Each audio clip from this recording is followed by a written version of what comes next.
13th, 2024, 2 p.m., I'd like to call to order the Board of Commissioners' regular workshop meeting.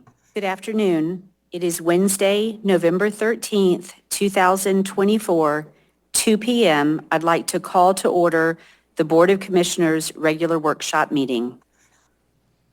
Aren't even moving. City Clerk, would you call the roll, please? Mayor Brooks, Here. Vice Mayor Taglerini, Here. Commissioner Kerr, Here. Commissioner McGinn, City Clerk, Here. would you call the roll, please? Commissioner Gabai, Here. Mayor Brooks, all are present. Here. Vice Mayor Taglerini, Here.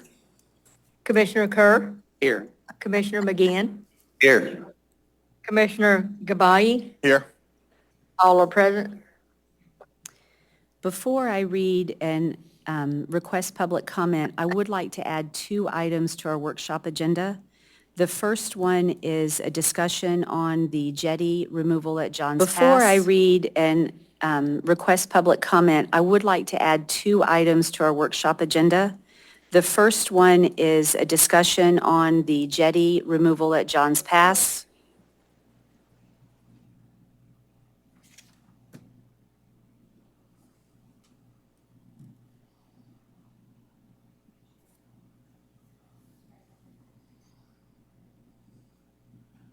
And the second is an update on the storm, Helene and Milton, an update on the removal, where we're at with planning and zoning, permitting, et cetera. If everyone is okay with that. Yes.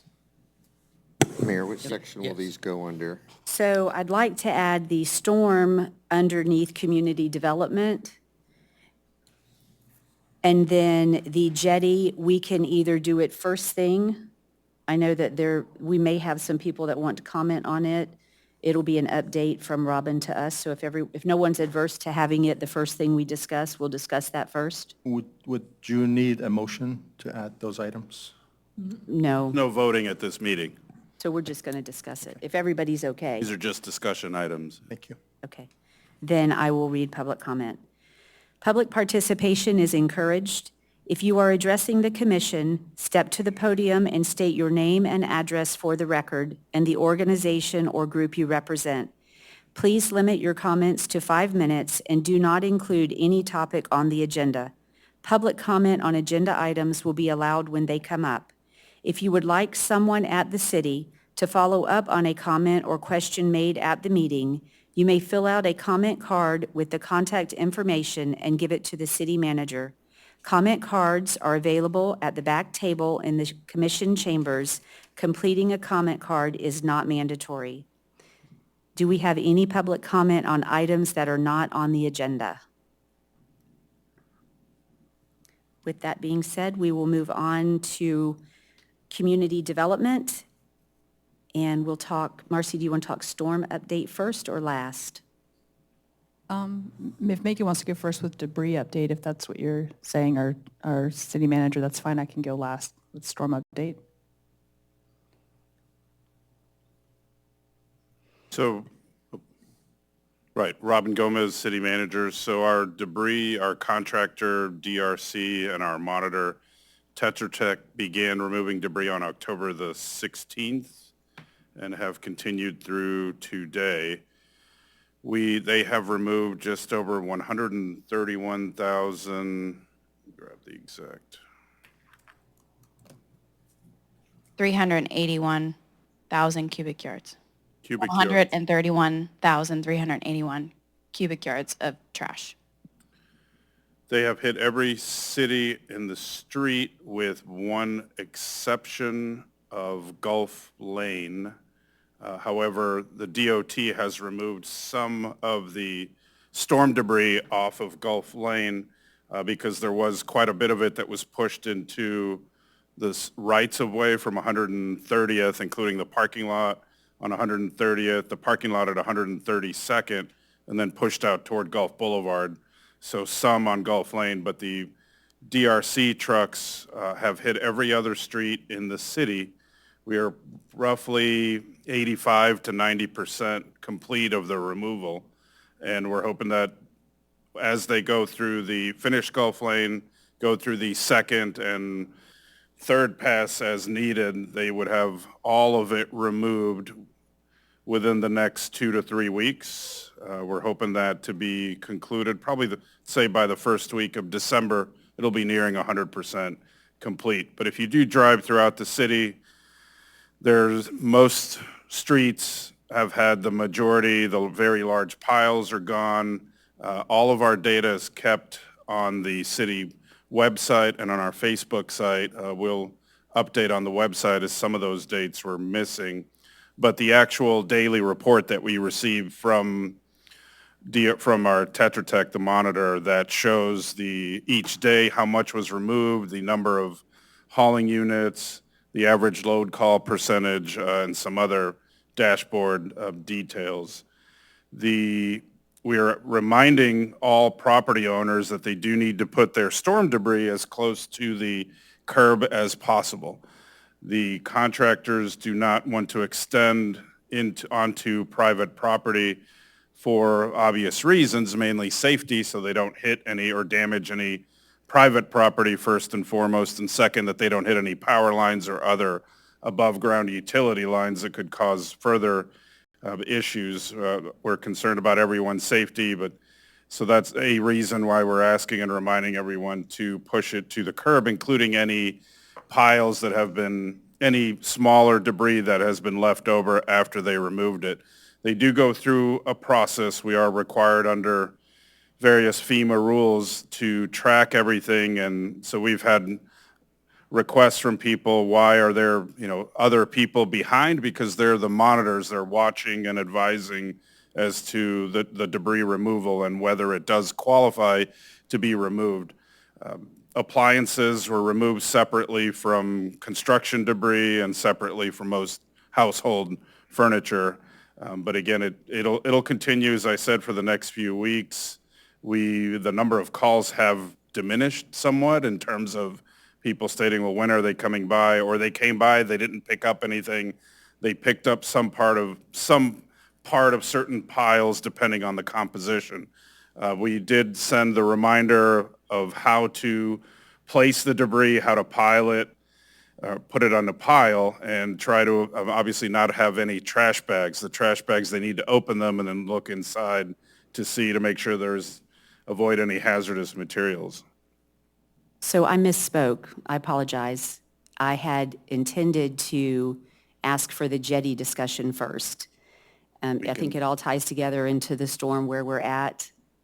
Sure. So the jetty Apologize for that. Before we leave waste, can I ask a question? Do we have a final answer about who's picking up hazardous materials like paint and stuff? We were asked to separate it up. contractors picking So they those are up. going to eventually pick that up. Okay, Right, maybe. got it. Yes, that will be included on the third and final pass, along with a lot of the vegetative debris. A lot of calls are being asked about that. But since we had a very minimal amount of both of those items, they will pick those up on the third and final pass. Thank you. You're welcome. If I might, there's been some misinformation from some of the drivers then, because we were personally told that they would not be taking hazardous waste. So we had it removed. We had it taken to the recycling center today. So what we have to remember is that the driver that is coming to your property is coming there for probably the C&D material.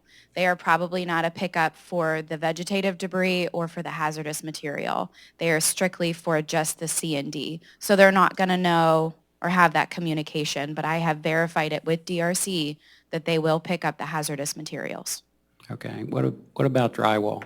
That is considered C&D, and that should have already been placed at the curb.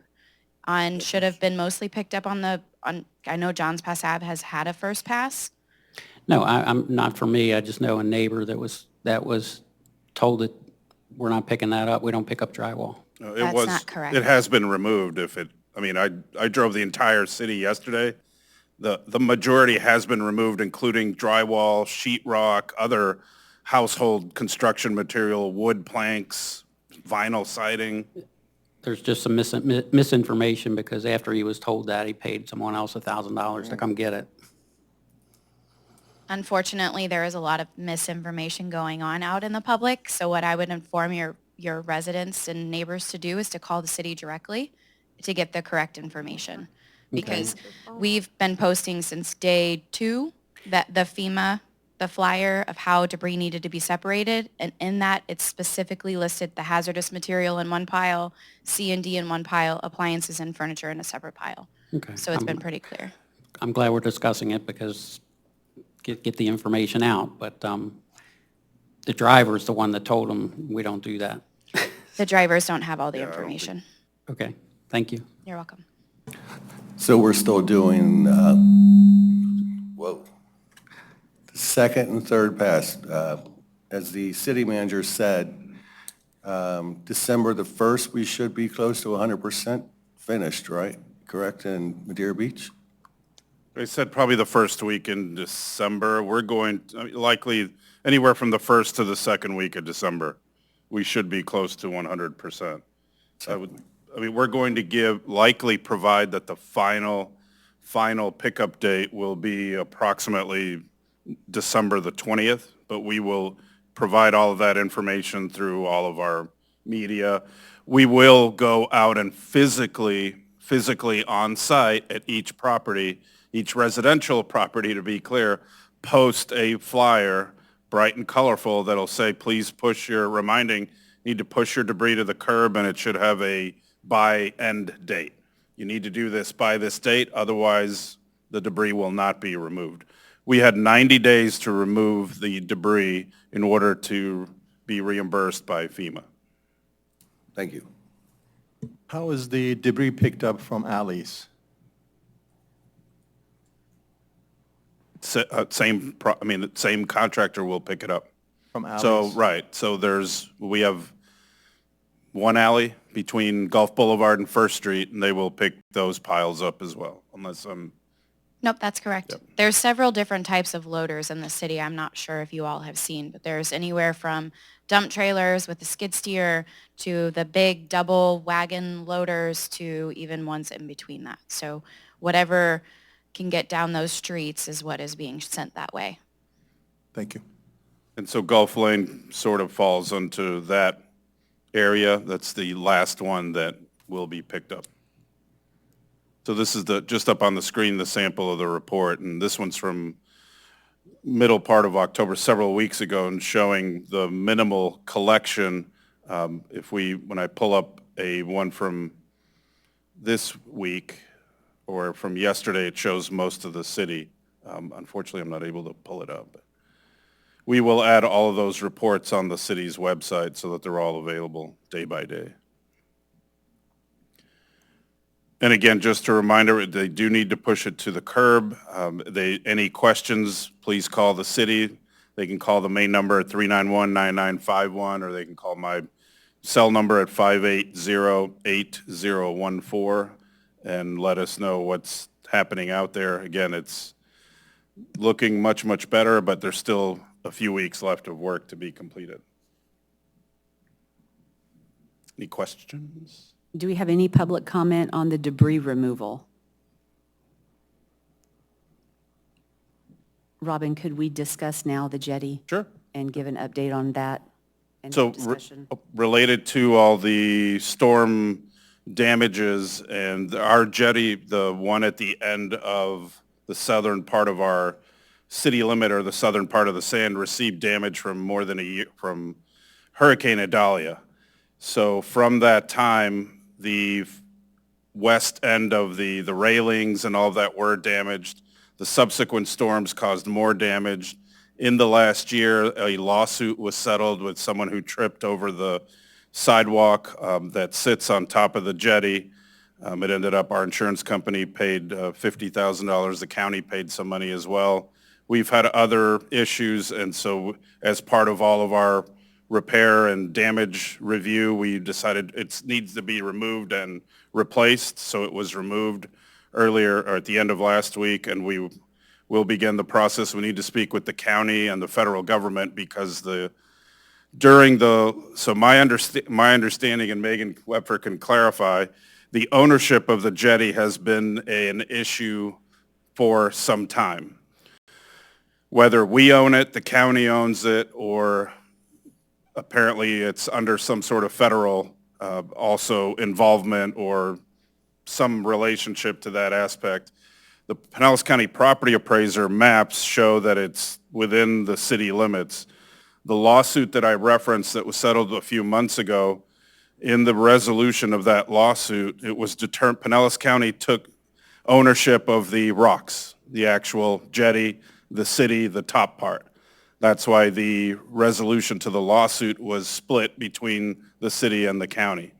So to my understanding, the city's actual maintenance or repair of the jetty, of the actual sidewalk, was after the person fell, and then the city staff went out and marked the uneven cement piece that apparently led to and caused the fall. So that's where we ended up in terms of who owns what. So in order to repair it back, we will have meetings with the county and start that process and determine how long that'll take. But I'm estimating it would be anywhere from 6 to 9 months to get it back up and running. Until then, it is closed, and we have closed off on the east end with barricades and signs, and then with other barricades on the north side. As if anybody's been out there, all the vegetation was washed away by Hurricane Helene. Well, some was washed away from the 3 storms last year between, 2 storms between Idalia and the December storm.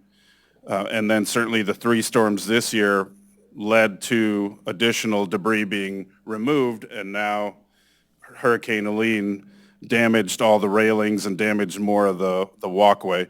It was an unsafe area. It still is an unsafe area. And after we barricaded to keep people, or placed restrictions on the west end of it, people still kept walking out there and fishing. People are still doing that. Now it's much more clear to stay away or stay off of it, and deputies are going out there and reminding folks to try to comply with the signage and stay off the rocks that are now, any rebar or any other pieces that were out there have been removed. Anything else? I think that covers it. So before I ask for public comment, I would just like to say why I wanted this on the agenda today. In the past, the city has done things that were not part of the commission's discussion, and the community wasn't aware. And we have been, and I say we collectively because we sit in these chairs, we have been attacked on social media for not knowing what's going on in the city and things happening. I felt that it was important that, because this is a big deal to many people in the community, that the jetty was removed, that we discuss it in an open forum so that it is not just the subject of a social media conversation. That being said, I was particularly upset that the jetty was removed because after Helene, I had a conversation with the city manager, multiple conversations about the jetty. And I'm telling you this because I had already said this prior to it being removed to someone in the city. The jetty Robin had stated it had been damaged, and there was discussion about removing it. And my conversation was that I felt, just being one person on this commission, that I felt we should have a professional look at the jetty and decide whether or not it was repairable or if it needed to be torn down. And in that discussion, there was discussion about whether or not the county even wanted anything to do with it, if it would be all on the city. And my opinion was that if a professional looked at it, made the determination whether or not the jetty could be repaired, that could then be brought to the commission and presented, and the commission as a whole could collectively vote whether we wanted to accept that cost and pay to repair the jetty, or if that professional said that the jetty was beyond repair, that decision could be voted on at that time with community input. So I was personally not happy that the jetty got removed and that there was no discussion on this platform, and that there was not an opportunity for the residents to engage in that conversation. And I'm not a professional engineer. but it stands to reason that repairing something could be far easier through permitting and in just doing than completely jackhammering it out and starting from scratch. And the other concern that I have is the whole process of permitting anything through the state and the county is very lengthy. And if we are able to rebuild that jetty within 9 months, and if it's even something that we can afford to rebuild in 9 months, if that's something in our budget, I would be very shocked. So I wanted to be on the record on how I felt on it and on the conversation that I had had one-on-one with Robin. And again, it is only my opinion, and there are 5 of us that sit here that have the opportunity to vote and make those decisions. So. And to add, whether we repaired it or a redo as we're proposing, you still need to go through all the permitting process that would have taken, it doesn't change the permitting process. I still believe the process of repairing is different than the process of tearing up, and not having a professional look at it and give us a report says, that's just my opinion. Mayor, I must say that I totally agree with you. This should have been brought before this board, and we should have shared the idea with the neighborhood. I've gotten many calls, many messages that what's going on, and I absolutely had no idea. I had to go down there and see it for myself and then respond to it. So that should not be. And secondly, you know, for every project, we need to obtain a permit. So we need to, whether it's through the state, whether it's through the county, or even our own building department, we need to obtain permit for whatever work we do. And the other question I have, where is the funds? How do we pay for it? From what sort of a fund in our budget are we paying for that repair? And then the last item is basically erosion control, silt screen that would also identify the area of construction. Now, I understand there's a lot of erosion going on in town. There's a lot of sand all over the place. But at least for this area, we can show some responsibility by erecting some silt screen and at least letting NPDES know that we're making every effort. NPDES stands for National Pollution Discharge Elimination System, which is a DEP mandated requirement. So that identifies the limit of construction as well as not allowing any erosion to continue going into the Gulf or in the parking lot. So I feel that this should not have happened without discussing it with us and the residents. Thank you.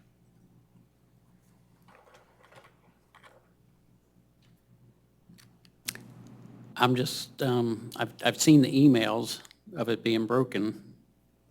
Maybe I misread them. This is new to me that it's been removed. So what extent of removal are we talking about? Is it just the concrete topping or the rocks? The concrete top. The concrete top. So, Megan, if you want to The sidewalk. provide The some sidewalk. details. The area that people were walking on, the sidewalk, not the rocks underneath it. We removed the top part that extended all the way out to the end that had rails, and those rails had been damaged.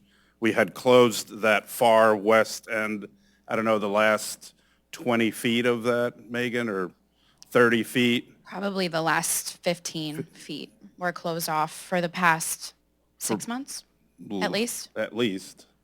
Yes. So we removed that and then the rest of the walkway to keep people from going out to where they, that's the only way we could have removed or continued. People still kept going back there. Well, I mean, when I was down there the other day, the concrete's still there. It's It was gone. just broken up. Yeah, it's removed. So it's removed. Yep. So, I mean, Rebar. I have a lot of pictures from before and after. I was there in the morning of Hurricane Helene at 8 a.m., and I was there at 5 p.m. I have many, many pictures and videos of happening, of what was ahead of this construction. And I've also taken pictures of as late as like 10 minutes ago, 15 minutes ago. So, you know. I think that my point in all of this is,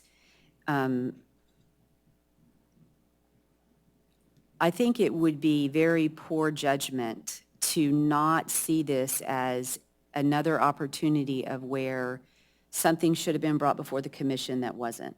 And it's important when you make big decisions like that, and when you're removing, and regardless of what anyone's opinion is, a considered landmark in our city was removed, and the decision was made at a staff level that should have come to the commission. It should not have been removed without having some conversation. I'm not saying that we wouldn't have come to that same conclusion and that we wouldn't have voted on that, but when you go out and change the fabric, the look of the community, and you don't do it with the support of the commission, it creates the opportunity in the community for turmoil. And I don't want to be a part of that. I don't want that to be who we are as a staff, as a city, and I don't want that to be what we're doing.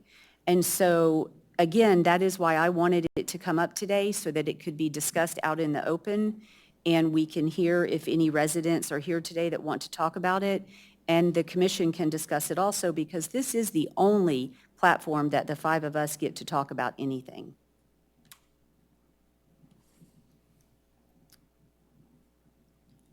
Do we have any public comment? I'll come back. Commission? I could go either way. It would have to be, I'm talking about whether it should have been broken up or not whether it should have come to the board. I do believe it should have come to the board. So to that point, I would agree. Now, whether we had come to the same conclusion, I would have agreed that it should be broken up, only because I don't think just the signs do not trespass. If it was a point where you're going to get back in another litigation, somebody else is going to fall.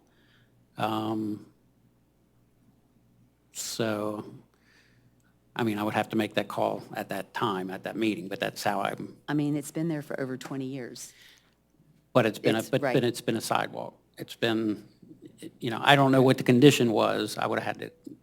Which was my point on a professional should have looked at it, brought it to the commission, and that would have made the decision very easy for us as to whether or not it was repairable or not. That's my opinion. I'm not an engineer. I can't look at anything and tell you whether or not it can be repaired or whether or not it needs to be tore down. That's the point that I am making. It could be the same outcome. I don't know. I don't know what that would have been. I just don't want it to happen again. I'm just saying the unevenness, if they've already been liable once. But anyway, I don't want to get off topic. The topic is whether it should have been brought to the board. I believe it should have been, but can't go back. So we just need to expedite having permits applied for, I guess, Yes. because we know how that process can take forever. I also agree with the mayor. I believe that it should have been brought in front of the board. It should also be brought in front of the Madeira Beach residents for discussion. But also, I can understand where one person has already sued the city. It was a liability. But if we all come together and discuss it as a team, that shows unity instead of not knowing what happened and not being part of the team. I think we should all discuss that in front of the board, definitely. Permitting it through the state and local government, whether it's the county or the city, is also another thing. So hopefully state will not be, and the county will not be looking bad upon us. Any further comment? Okay. So Marcy, I'd like to hand it over to you to talk about the update on where we are in post-storm with the planning department, and then we'll go right into the additional items that are on the agenda. Sounds good. Thank you, Mayor. Marcy Forbes, Community Development Engineer. And just to kind of give you a snapshot, how this starts with storm recovery is after the storm passes and the city is safe to be back on the island, we go through and we do damage assessments. And those are the quick drive-by ones where we take pictures of the homes, one or two, document the water line that we see, take measurements. So that's kind of our initial dashboard assessment. With Hurricane Helene, I think for the first time obviously it was a first-time storm for us. So we had a significant amount of properties that were deemed major damage, and that's based on the 3 to 4 foot water line that was present. With those declarations in the storm damage assessment tool, those properties then get brought into a map, a GIS map. From that, then the direction comes that at a minimum, the properties that are deemed to have major damage, they then go into substantial damage review. So for the city of Madeira Beach, that easily meant over 1,700 properties needed to be assessed for substantial damage. And that's where we're at today. So we have, as part of our working with the county had orchestrated, worked with FDM to get a sub-consultant here, and they're called Tidal Basin. A few weeks ago, Tidal Basin started doing their substantial damage reviews throughout the city. Meanwhile, we had already started doing substantial damage estimates as a team. So we had a few weeks head start and began utilizing the substantial damage estimate tool. To give you guys a kind of a brief idea of how that works is every property is entered. So every property is put into the database, owner information, parcel number, and it also breaks down how the property is constructed. The foundation type, slab, walls, HVAC, exterior finish, interior finish, appliance. Each of those components are assigned a percentage value. So each of those components are used to say, okay, if my house is worth $200,000, 20% of that value comes from foundation, 30% comes from superstructure, just throwing out round numbers. With that tool, we then go in and enter what we think the damage is to those components from the storm. And then that ultimately renders a substantial damage or a non-substantial damage determination. That's a lot of data to enter for all those homes. So that's where I know some of the frustration with the permitting and things like that are coming into play. The team is moving as fast as we can to do as many. We did get some data. This is the first data we received from the sub-consultant Tidal Basin yesterday, and they gave us the information for 22 properties. Now, they have done their initial swipe, and it looks like we have the map, and it shows that they have gone out and inspected over 1,400 properties. But then it's coming back from the field and getting that data into the system, and then they have a QC review process before they then release it to us. So I have just started to QC their data. As of the 22 properties that they've done, for instance, 70% of them came back substantially damaged. So I'm reviewing how they came to those numbers. So that's kind of one of the processes we're doing. Meanwhile, we've done, as staff, approximately 50 properties.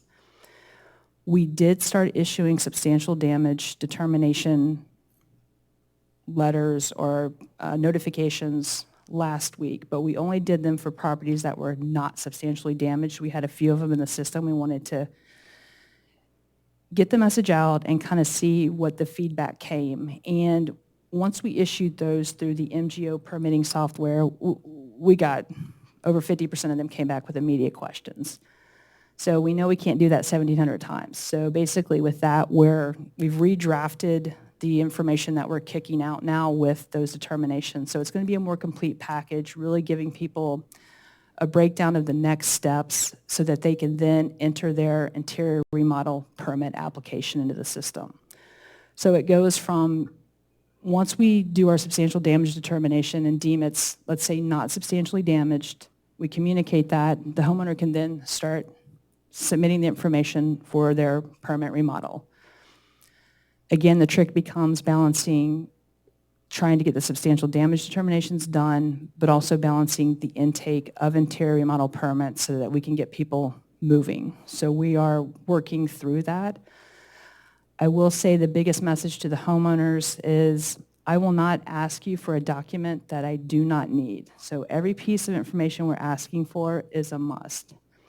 I don't want to inundate our staff with a ton of paperwork. It needs to be clean, legible, easy to follow, and that's going to be the biggest help and the biggest ask that we can get from the residents. We did start off with interior demo permits. We have, I believe it was over 650, around 650 interior demo permits in the system, which is amazing. Thank you, guys. We ourselves did probably about over 150 inspections ourselves. After that, and with getting that sample data, we then said, you know what, let's count on the residents to upload their pictures, and then we can utilize that data to help in our substantial damage determination. So we didn't need to go out and inspect every property. We've now given homeowners the option to upload that data. And the pictures that we're getting, for the most part, people are more than happy to share 40, 50, 60 photos. So we are getting good feedback that way. So we are utilizing that data. Let's see. And it'll probably be, the way I see it going now, it's going to be a few weeks before we can start issuing interior demo permits. But we will do that as soon as we can, balancing substantial damage determinations with those. This week, people will start getting notified that they are substantially damaged. So while we release some information for property owners that are not substantially damaged, this will be the first week that we're going to start notifying people that they've been substantially damaged. What I'm seeing with the data is properties that are slab on grade, CMU construction, and did not get a lot of, maybe didn't lose their HVAC equipment fully, are seeming to be doing okay, but it's really coming down to the Pinellas County Property Appraiser value for the structure, the FEMA valuation. If they're low, that tends to be driving the higher percentage of the substantially damaged. I do foresee some of those properties will probably easily be moved out of that determination with the ACV appraisal, with a private appraisal. But those are the only two values we can use. We either use Pinellas County Property Appraiser valuation or a private appraisal. So those are the things we'll be asking for in the resubmittal packet or your appeal packet. So we're working through getting that information out there as well. Let's see. We're having weekly meetings with the county, so the county has been very involved and very helpful. They've really worked to help the communities come together, make sure we're kind of all on the same page, doing as much the same as possible. I know you hear other communities are maybe doing different things, but when I reach out to St. Pete Beach, when I reach out to Treasure Island, their messaging may seem a little different, but that path, we're all still landing at the same space. None of us are really issuing interior remodel permits. We're still wrapping our head around the demo permits, substantial damage determinations, how to get those out there. But we are leaning on each other. We are reaching out to each other to gut check each other, get advice. So we're not doing this in a vacuum by any stretch of the imagination. So anything we learn, anything like that, it's been a really good opportunity for me to forge some friendships. And I think, I see a future where our participation together as communities can be greatly enhanced and can really benefit all of the barrier islands. So that's something I'm looking forward to in the future that I think has started with this incident. So let's see. We are, for permit, we are waiving the permit fees, so there will be no permit fees. I know that discussion is coming up later, but that was really important, I know, to a lot of people. So we've been pretty adept at getting that taken care of as well. And I think other than that, I know that's kind of a lot to digest. I'll kind of just let you, I'm sure you guys have some questions, so I'll just turn it over to you guys to ask some questions, and I can fill in any blanks if I've left out anything. Commission? Thanks, Marcy. I know you mentioned that you have not issued any interior remodeling permits yet, is that correct? Correct. Have we, or maybe you can answer me, are we talking about waiving those fees for any hurricane-related damage or rebuild? That's later in our packet tonight. We're going to discuss Okay. that. Thanks. I'll go next. Sorry. I know you guys are putting the hours in, the days and the hours, and if they've already had an inspection, are they still requested to send photos? No, if staff has visited the site and taken photos, we do not need any. If the only site visit was from the subconsultant Tidal Basin and they weren't allowed into the property, we will request some interior photos. Okay. So we are requesting those. Is there anything on the website as far as a status for individual addresses or properties? They can see it's still in review, anything to tell them a typical turnaround from the time they've uploaded the photos or an inspection has taken place? Is it typical time 2 weeks? Is it a month? Is it 6 weeks? I think that's the biggest frustration is like, I want to get back in my house. What can I expect? I can't get any information. So how can we help with that? No, and I completely understand that frustration. As of tomorrow, 2 weeks ago, we were given some final data that we needed to start really crunching out realistic substantial damage estimates.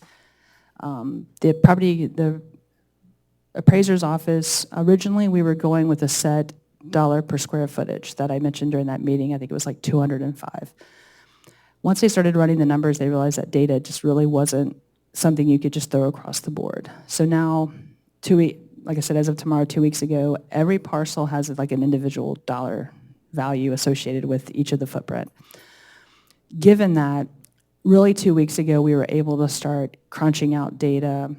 As of yesterday, like I said, with Tidal Basin, I'm really starting to be able to review their data. So my commitment is now that I have kind of those parts and pieces, I am going to figure out how to better communicate timing. I feel like now I'm finally at a place where I've got those parts and pieces to really start giving some good answers to that. So my goal is maybe by Friday to have something where I can give people something to start counting on and sinking their teeth into. But it's been mainly about understanding what we were up against, how long it really takes to, I think the term was hand jam the data into the system to get it back out. And at first it's much more time consuming, but I'm constantly thinking of ways we can do it better and faster. But we will start putting that information out there. I just need another day or two given how some of the pieces have now fell into place. Right. For you to do your job, you can't be on the phone talking to people all day. I get that. I think everybody does. I'm thinking as a homeowner that's still able to live in their home, as uncomfortable as it might be, and the frustration of, okay, I know what my private appraisal was, or I know what my FEMA appraisal is, and I've received estimates, and I feel very comfortable that I'm well below. Is there anything that can be done as far as installing a hot water heater, be able to have hot water? Is there anything to be done, put drywall on one side of the wall so you still have access to the other side? Are there any things, or you really can't do anything, you just can't live there, basically? It's hard. Realistically, the effort that I would go into plucking out those one pieces to do that one thing, I might as well just go ahead and grab that whole permit and get them in and out the door. And that's kind of like a one-touch in and out. But I think, and Frank can maybe speak this a little more, if somebody's reached out for an HVAC or a water heater, we have been, I believe, flexible in issuing those with the comment that, please be advised, you are still being reviewed for substantial damage determination, and any money you invest into your property is kind of at your own risk at this point in time. So I do think we've been working to at least give those components to it, but when it comes to the drywall and things like that, my experience is once you get going with that, you want to keep going. And so I feel like we're doing everything we can, and the one-off cases are, I know what everybody wants, and we're working to get them in there, and I think the time is going to be best spent if we can get the damage determinations out, get the model permits back in, and get people going. But if anybody feels like they're being held up from hot water or cold air, please let us know. I think we can work through those to Okay, get I people mean, that's- comfortable like that. That's why I'm bringing up the questions, give you an opportunity to bring these things to light. I had another question. It's slipping my mind. Let's see. If it comes back to me, I'll tell you. First of all, I think you guys are doing an excellent, excellent job. We are faced with something so catastrophic in our area that we've never even in history witnessed this before. So the steps you guys are taking, implementing, couldn't be more proud. The commission board, we are the speaker for the people. I'm a speaker for, say, District 3. So they can call me and explain their frustrations, and we can talk about those. And there are very few major frustrations, but one we already answered was like one of the neighbors uploaded his pictures, say, 15 days ago. No, he hasn't received any kind of communication, although he has, say, contractors waiting in the streets, or not litter, but you know what I mean. The communication part of getting back to them. So going back to what you were talking about, so I can tell my constituents another week, or 3 days, or tomorrow, or something like that. I know you guys handle a lot, and I know Jay and Frank also, with the amount of inspections that has been going on, it's a heavy load. But if I can just communicate to my District 3 or all of Madeira Beach, if they uploaded them, say, a couple weeks ago, or when should they expect some sort of response? So it kind of goes back to what so up until last week, we've been doing open permitting 5 days a week, right? We stopped, I think last week we switched the schedule. So what that's done now is that's freed up 2 more people for me at least 3 days a week.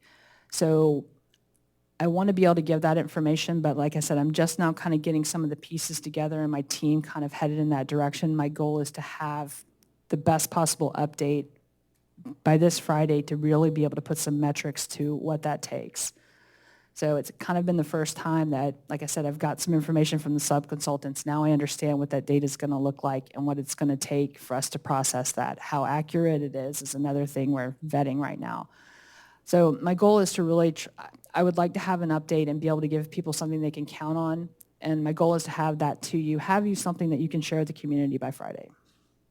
Fantastic. And just one real quick, one of the residents also asked if you could send out a letter, just from some residents don't know exactly what is the most important thing to do and what is the least important thing to do. So they're going to pick something in the middle sometimes and then realize that they didn't pick the first thing to do.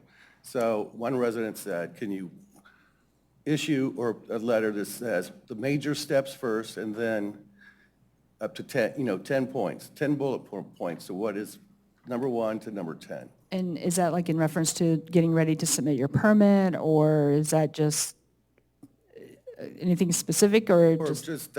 Exactly, the permit process also. But also, like, we know that demo permit is very important, right? So we can go from there. Gotcha. And that way they know exactly what they have to have step by step. Yep, and that's kind of one of the things, and as a matter of fact, today I had Joe working on the assembling a package with some examples of exactly what we're looking for so that people don't overthink some of the stuff we're asking for and that we're clear about it. Setting up, for instance, what a schematic should look like when you turn it in, and actually in that packet, providing them a blank grid sheet for them to use to fill out, just like our example. So we are trying to, that's one of the things that we have been working on. So we are absolutely intending to get a blow-by-blow kind of ready. And like I said, it was eye-opening sending out some information last Friday. And the questions we got back were like, oh, okay, this isn't clear and this may be misworded. So we're kind of having to be a little agile with that. But I think the packet we've put together today looks really good. And we've kind of had it, but like I said, it's kind of, once you start getting that feedback that on those specific items, you can kind of see where you're lacking or maybe not clear enough. So I think we've really addressed that, and I think we've kind of probably done a pretty good job. So the next round we send out, we're going to be prepared to see what kind of comments we get back from that. But yes, we're absolutely working towards that kind of stuff. Yes. Just to Thank jump you. in, that the commission may not be aware of this that went out. So this week, and I don't have enough, if y'all will share. This week, the permit department and the planning department had a form that staff went out and taped to every property's front door on the process for a demo permit. And so I would anticipate that when we get to the point of where Marcy's talking about landing, that we'll have something else in addition that we'll be able to take and put at every home. Because a lot of people aren't on social media and they're not getting their information through Facebook or any of those areas. So taking out and putting the flyers on the homes seems to be a good option for getting messaging out to the community as just a. And this morning too, we discussed maybe doing some short videos and, putting them out, like saying, hey, okay, you've got your substantial damage, here's your next step, and actually showing people some stuff with some quick videos to help. But to the mayor's point, we did have staff out papering information out there in the community, and to that, I definitely want to thank the staff from rec and from parking. They've been pitching in from data entry to being out in the field talking to residents. So it's definitely been all hands on deck. That's Thank you awesome. also. That's awesome. You guys are doing a really good job also, and I'm passing it along what the residents are saying to me also, but just to reinforce what we're going through and what you guys have gone through, you're doing a great job. No doubt, the staff's doing an amazing job. We've also have been dealing with the biggest catastrophe that we have ever faced. I've lived in this county now for 45 years, never seen anything like this. However, we cannot lose sight of trying to get the residents in their homes and business owners in their businesses. That should be priority number one. How we can achieve that would require certainly some fresh way of thinking. And I know being in building departments and permitting, that all has always been priority number one. But I think since we're dealing with massive number of people, maybe we can be creative in ways to have some of these homes and businesses rebuilt. Specifically, for instance, if the damage is at the, couple of feet, 3-4 feet above the ground, what sort of a permit would be needed? Electrical permit and just minor stuff. Could we defer those requirements to some professionals? Maybe an electrician or an electrical engineer can go in and take a look and say, well, this is what you need to do. Same thing with HVAC, and get these drywalls up and get people to move in their homes. You are, I know, totally overwhelmed, no doubt. You can't really be dealing with these number of people. The frustration level will even go higher as time goes on. And it is unfair to our residents to have to stay away just because we don't have the manpower, we have to go through the process, at least from their point of view. So if there's anything we can do to get the permits, or more than that, get the people in, get the businesses in, yeah, I would commend you for that. That's what keeps me up at night. How to do this smarter, better, faster, quicker. I was, talking to the mayor yesterday. I was born in Pensacola, Florida in 1972. I vividly remember Hurricane Frederick coming through as a child, and I've remembered every hurricane since. Hurricane Sally took my family out of their home for nearly 6 months. They lived in a hotel. My grandmother got kicked out of her home with Ivan. So the desire and the pain and the frustration is absolutely not lost on me and is very close to my heart. So it is a driving force for me. So we are leveraging every possible way that I think we can get this data in and out such that the community is protected, such that we're not facing, unfortunately, what Cape Coral was willing to share with us that they went through. So we have asked for additional plan reviewers. I've asked for an additional CFM. We will be asking for additional inspectors through BOC.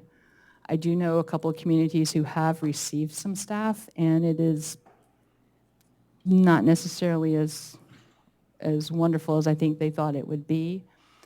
And if I'm going to invest in people and have to train them, it's going to be with our rec center people, because these people care. The kids who are walking around here, and I say kids, everybody's younger than me, but they've done an amazing job and stepped up. They were just talking today, and they're not just entering the data, they're like thinking about the data they're entering and talking and asking those questions. So, but trust me, I am constantly trying to figure out how we can do it, how we can pluck data, how do we identify properties that, do we run them through the appraisal, and if you're a single-story home and your value comes back at $475,000, odds are you're probably not substantially damaged. Can I kick those to the top and then run them through the software? So it's constant. So, and we are asking for support. So we do have those requests in. So have you done any brainstorming with maybe some of the other people as a group to maybe collectively come up with some creative ideas? Have you had like a maybe group of 5 or 10 get together and say, guys, how can we do this? If I may, you have to keep in mind that we do have to follow the FEMA rules, and they're pretty specific.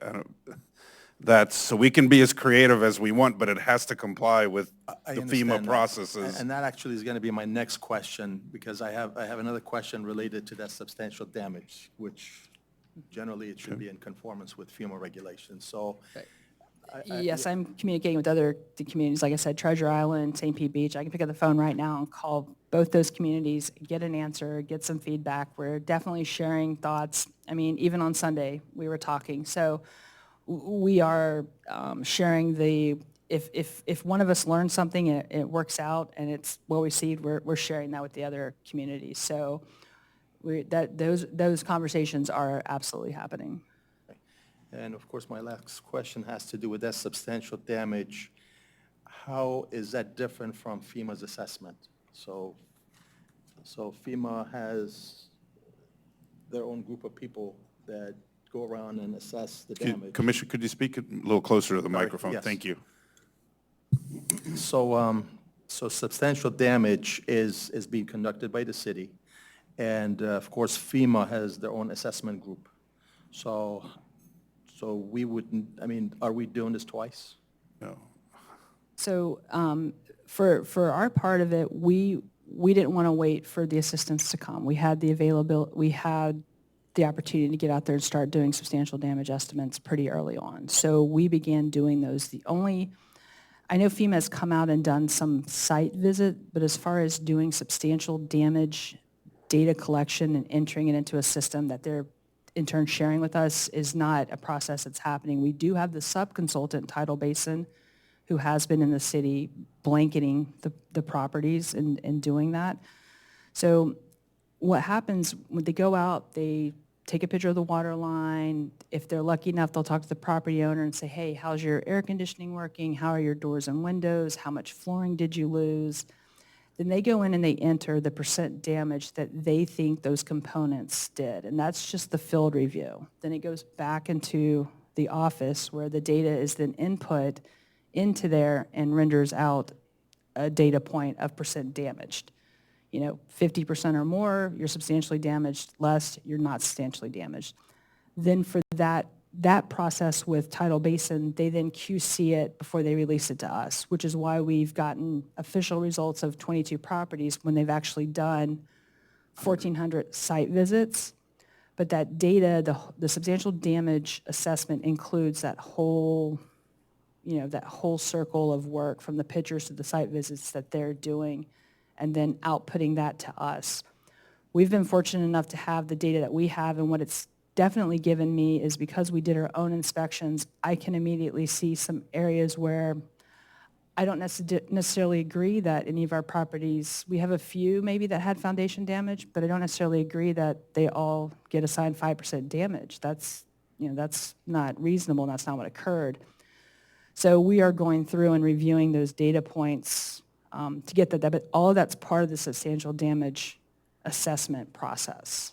But FEMA does not, to answer your question, FEMA is not out there obtaining that data, that Tidal Basin or that we collected. The FEMA personnel, inspectors that are out there are doing individual property inspections for property owners as part of the public assistance. So not related to the substantial damage or repairing, sort of to repair your home, but they're taking, this is how much you damaged, and this is what you may be entitled to receive to compensate you if you didn't have flood insurance. For example, your personal belongings, or if you have to stay at a hotel, or all of those programs. That's a separate process than what we've been discussing. Thank you. I just want to follow up real quick. It all came back to me. I knew that you did get a little bit of assistance from the county. Are they able to help you actually with the permit process, or was strictly on inspections? So we did an interlocal with them to help with Tidal Basin to get here to do the field work they've been doing. After that, we're on our own as communities to go in and submit that request, but they've given us a copy of like how they requested it and what they requested, but we've put those into WebEOC as the process for that. And we actually spoke with FDEM on Monday or Tuesday, Holden and I did, about the plan reviewers and the CFM that we've requested. So that's that process. So it's a little similar, but the county helped with the field inspections and then gave us guidance on requesting the other support that we needed. Okay, so that could be on the way to help with the permitting process. And I've made it very clear that we can be virtual with the plan reviewers because we have a software system for our permitting, so it would be much easier. In fact, I don't know where we put anybody if they showed up. Yeah, And I've made it virtual, which she said is a lot easier, makes it a lot easier to find people. That's perfect, and I don't want to beat this to death, but if a homeowner decides they're just not going to wait, they're handy, they're going to just, it's my property, I'm going to do it.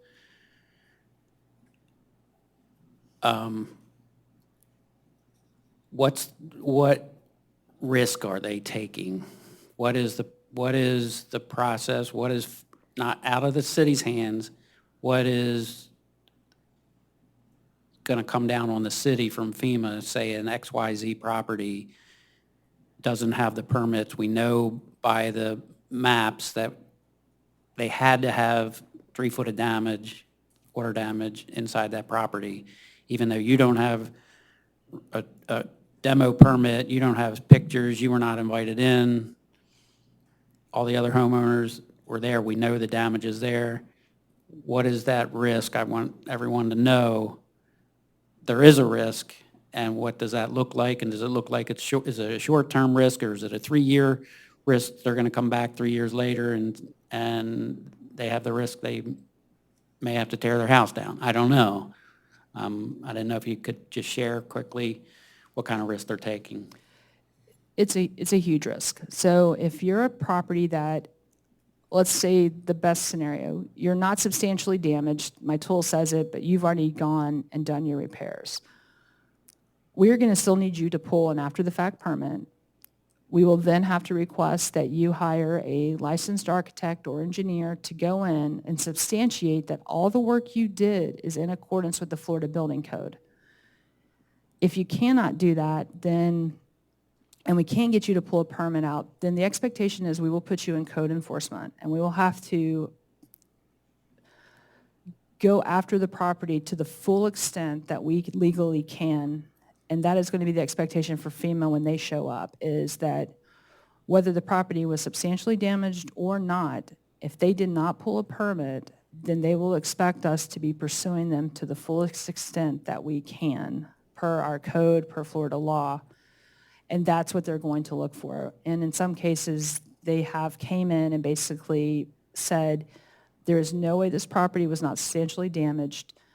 We expect the city to sue the property owner in expectation of them to tear their home down.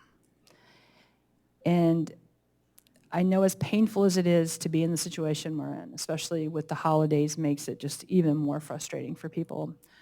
If we can work together and put the city and our permit and our building official, if we can be the frontline defense for that and get you your permit, and then FEMA wants to come in and say, we disagree with Frank and Marcy's decision, that's a whole nother ballpark. But we really want that. I want to be able to successfully say that all of our residents did, we have 1,700 permits for these properties, and we really knocked it out of the park with that. But if we have a property that doesn't, then we will have to. There will be legal consequences for that. Maybe Tom can speak better to that, but it will be to the full extent that we can, within our rights, pursue. And the other part of that, too, is we've expended a significant amount of time and money in this recovery effort, from debris to staff time. We're working 6 and 7 days a week. It's a lot. We risk not getting reimbursed as a city for the output of money if they feel like we did not follow the rules. So we become vulnerable in a couple of different capacities, and that's really our biggest thing, is we don't want that exposure. We really don't. So we're trying to walk that line of getting people back in their homes, but, towing that line. Thank you. Robin, I have a question to touch on the question about the permitting. Because we only have one building official in Madeira Beach, and if the state doesn't come through, or the county, with additional building officials, are we in a position that we could contract with, is it Safe Built, to Yes. bring in additional building inspectors have- to help us? Yes. So that we're not backlogged and beholden to Correct. just one Yes. person to sign off on those permits? So I think that's an option for us to keep in the back of our minds, that we can bring in additional help if we need to, And if it doesn't come from the state when we need it, or from the county. correct. And we Right. can be proactive, too, with our continuing engineering services contract and see what availability there is for any of the positions that we need, especially now that we're in a better defined position of workflow and data in, data out kind of situation. Right. Thank you very much. Do we have any public comment?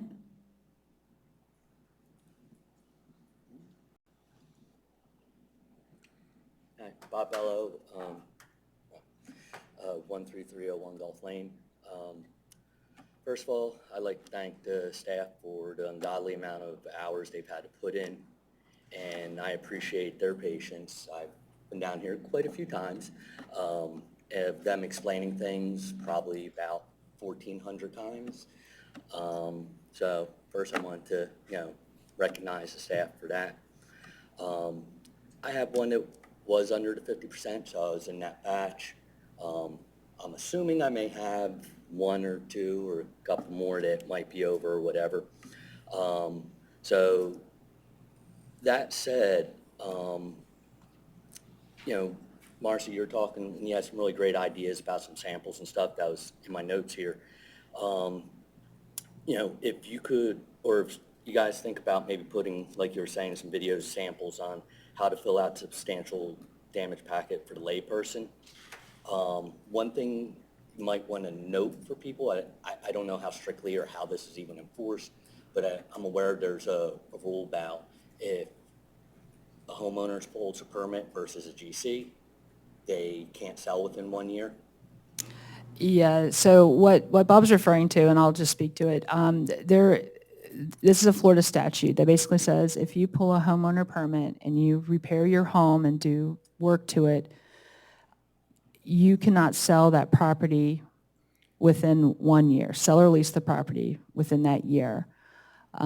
Licensed contractor can do the work, that's fine, but if it's a builder, if it's an owner, builder type permit, there are statutes regarding that, and we do have that disclosure statement in the package that we're preparing today, so that will be shared with them along with the Florida statute that it is adhering to. So that is one thing that we definitely want to make sure homeowners are aware of. But Marcy, could you clarify? You're referring to properties that are owned by a corporation or individuals? Yeah, so let's say if Bob wants to do all the work on his home, he pulled the permit, he's doing all the work, and then he sells it, he finishes it up and then puts it up for sale, that is a violation of the Florida statute. So, so again, those samples and maybe some sort of sample there would be helpful. Really written for the layperson, because even my contractor that is doing the stuff, they've had some questions, and, in speaking with Joe and such, is like, okay, you want it tweaked this way. So the forms, just in a blank format, leave things for interpretation. And instead of you guys having to do it twice or kicking it back, just some thoughts. Also, maybe something, and I'm sure you guys are thinking about this, of, because you guys are communicating about the private appraisals, but anything else that, helpful ways to, get under that 50%. I know Jeff Beggins has done some great webinars. I know you guys can't endorse, the city can't endorse anybody or anything along those lines, but maybe there are some, links that could be distributed, say, here's other areas that are not endorsed, but, it just might be helpful for people. Being that I do have one that's under and you're seeking some feedback, and I probably have at least one that's over, maybe two.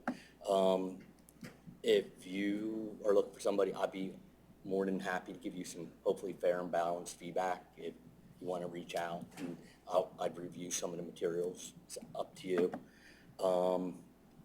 One of the other things, I think if you couple something that was being done by with the trash stuff, if we had a dashboard, because I don't know that everybody really understands how much you guys have done. So you took in, and maybe be on the website in real time, you've taken in 720 demo permits, 460 are done, same with the remodels. Just sometimes people don't understand what has been accomplished. They're just looking, things from their perspective. And I guess just the last thing is, obviously it's self-serving, but any way to get those remodel permits moving in. I know that's going to be a big thing you guys are doing, but, that's the biggest thing. But again, thank you for the staff. I spoke with Joe and, the guys a few times. I really appreciate it.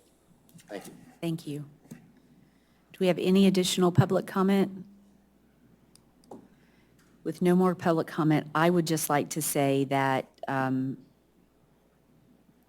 permitting and planning, Marcy, and all of the staff in the city has just worked tirelessly since the hurricane and then the second hurricane.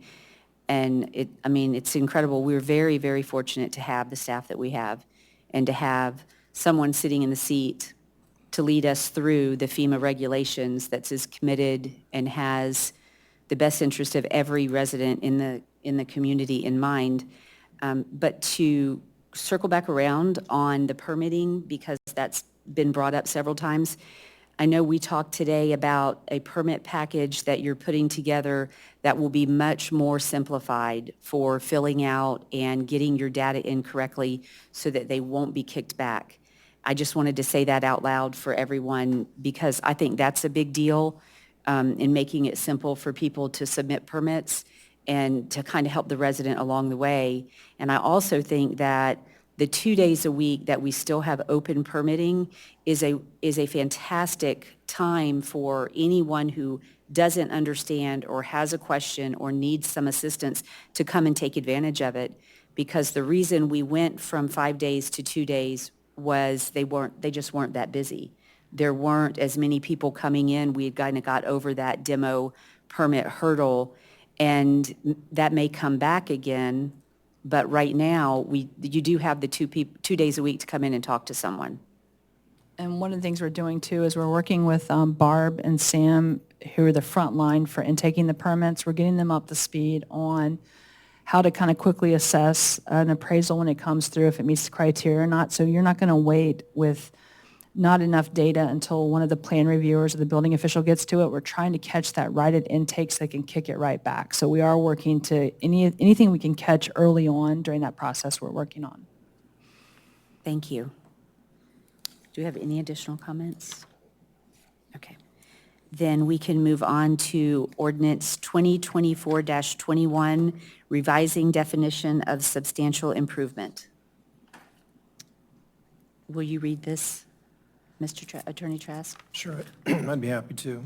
This is ordinance 2024-21, an ordinance of the City of Madeira Beach, Florida, revising Section 94-33 of Division 9 General of Chapter 94 Floodplain Management to delete the requirement to evaluate previously issued building permits, amending the definitions of substantial damage and substantial improvement in Section 94-93 of Division 9 General of Chapter 94 Floodplain Management of the Code of Ordinances to delete the repetitive flood damage provision and the one-year look-back requirement, revising Section 14-39 of Article 2 Technical Codes and Standards of Chapter 14 Building and Building Regulations of the Code of Ordinances to delete subparagraph D regarding the definitions of substantial damage and substantial improvement in the Florida Building Code, providing for conflict codification and severability, and providing for an effective date.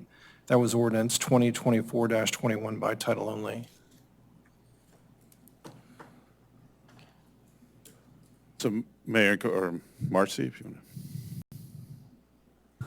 Okay, so this was really a very important initiative by the commission to alleviate. What this does is if you are a homeowner and within the last year prior to the storm coming, you pulled a permit to remodel or to put on a new roof or new windows, that valuation is not going to be calculated into what you're having to do to repair your home from storm damage. So it's not going to be cumulative. It takes that away. This was the quickest and cleanest way to do this part of it. We will have additional flood provision ordinances that we'll be working on because we still needed to do some stuff with the release of the new Florida Building Code this year. But right now, this just specifically alleviates that, such that when we're reviewing a permit, we are just looking at the sum total of the cost to get the homeowner back into their home. Commissioners?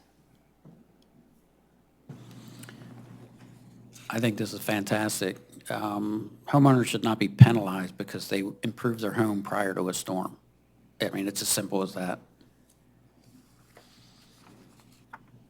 So I couldn't agree more. When this storm came, I had really not thought a lot about look back, but we actually have some sister cities who have 5-year look backs. And we have some that don't have any, some that have 1. I think there might be one that has 2 or 6 months or something.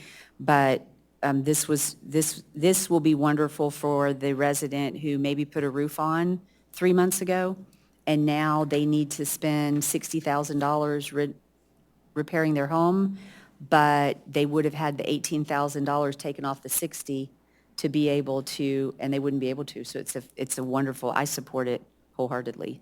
And we ran the numbers. This approximately helps roughly like 500 properties. So it's pretty big. I think the next big question always is, what about our CRS? Because it's only a 1-year look back, it's not going to be a lot of points, and we will become a Class 6 next October. and we're in that Class 6 range by at least 200 points. So even if we were to get a ding for it, it would not impact our class rating. Even if it would impact the class rating and it went down 5%, you've got 500 homes that it's going to make the difference whether they can renovate or, repair or tear down. It's a no-brainer. Thank you. I also agree with revising the definition of substantial improvement to ordinance 2024-21. I think it's going to be great for our residents also. And it's not really going to have a big impact on the flood discount, correct? It is my belief, yeah, that we still get our Class 6 discount, so you're not going to, we shouldn't see any reduction in that. Thank you. I also concur with the rest of the commission. Do we have any public comment? With no public comment, we'll move on to the Madeira Beach Master Plan update. And Mayor and Commissioner, we have our representatives from our consultant, Kimley Horn, here to give a presentation. Great, thanks everyone. Thank you for having us here today. My name's Hannah Schaefer. I am an urban planner at Kimley Horn. I'm the project manager for the new master plan, and I'll let Nicole introduce herself. And I'm Nicole Galasso. I'm also an urban planner with Kimley Horn. I think before we get started, we'd just like to say on behalf of myself, Nicole, and our project team, Madeira Beach has been in our thoughts and in our hearts over the last 2 months, and everything that you all are doing and continue to go through is truly incredible, and we're really happy to be here and to continue forward with the new master plan and support you in any way that we can. And I think, Andrew, are you controlling the slides? Yep, right here. So the presentation we have tonight, we're going to give you an update of where we are in the schedule of the new master plan, and then we're going to go through what we've heard so far through our first phase of community engagement.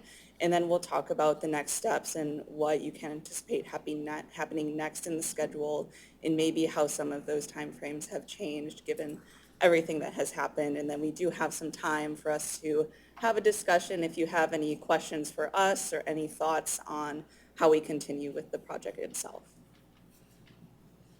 We'll go to the next slides. Next slide, please.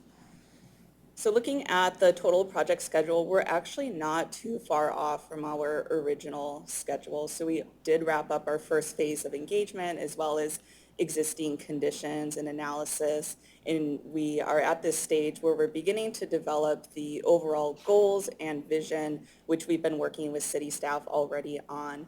And then we're ready to continue with our next phase of engagement, where we'll start to draft these recommendations and strategies to achieve these goals. So that's where we're at in the project, and this is actually a really good place to be considering everything that has happened. We understand that, priorities and existing conditions have changed drastically in the last couple months, so we are at a stage in this process where we can pivot and we can look at different strategies and different priorities based on what we hear from you all and from the community as well. Next slide, please. And just a reminder for any new faces around here, just a refresher in general, the master plan will replace the previous 2002 master plan that was never adopted, and it's really providing overall goals and vision for the city 5, 10, 20 years down the road. So I think, as we all know, that 5-year vision may have changed, but I think a lot of the things we have heard from the community will remain the same for the next 10, 20, 30 years. Next slide. And with the master plan, we have identified these 6 focus areas where we'll identify a vision for these focus areas and then specific recommendations and strategies that will go into these focus areas. And some of them do overlap with each other too. So you'll see when Nicole gives her presentation on what we've heard from the community, some of these overall themes and key takeaways that we've heard so far. And with that, I'll turn over to Nicole. Good afternoon, everybody.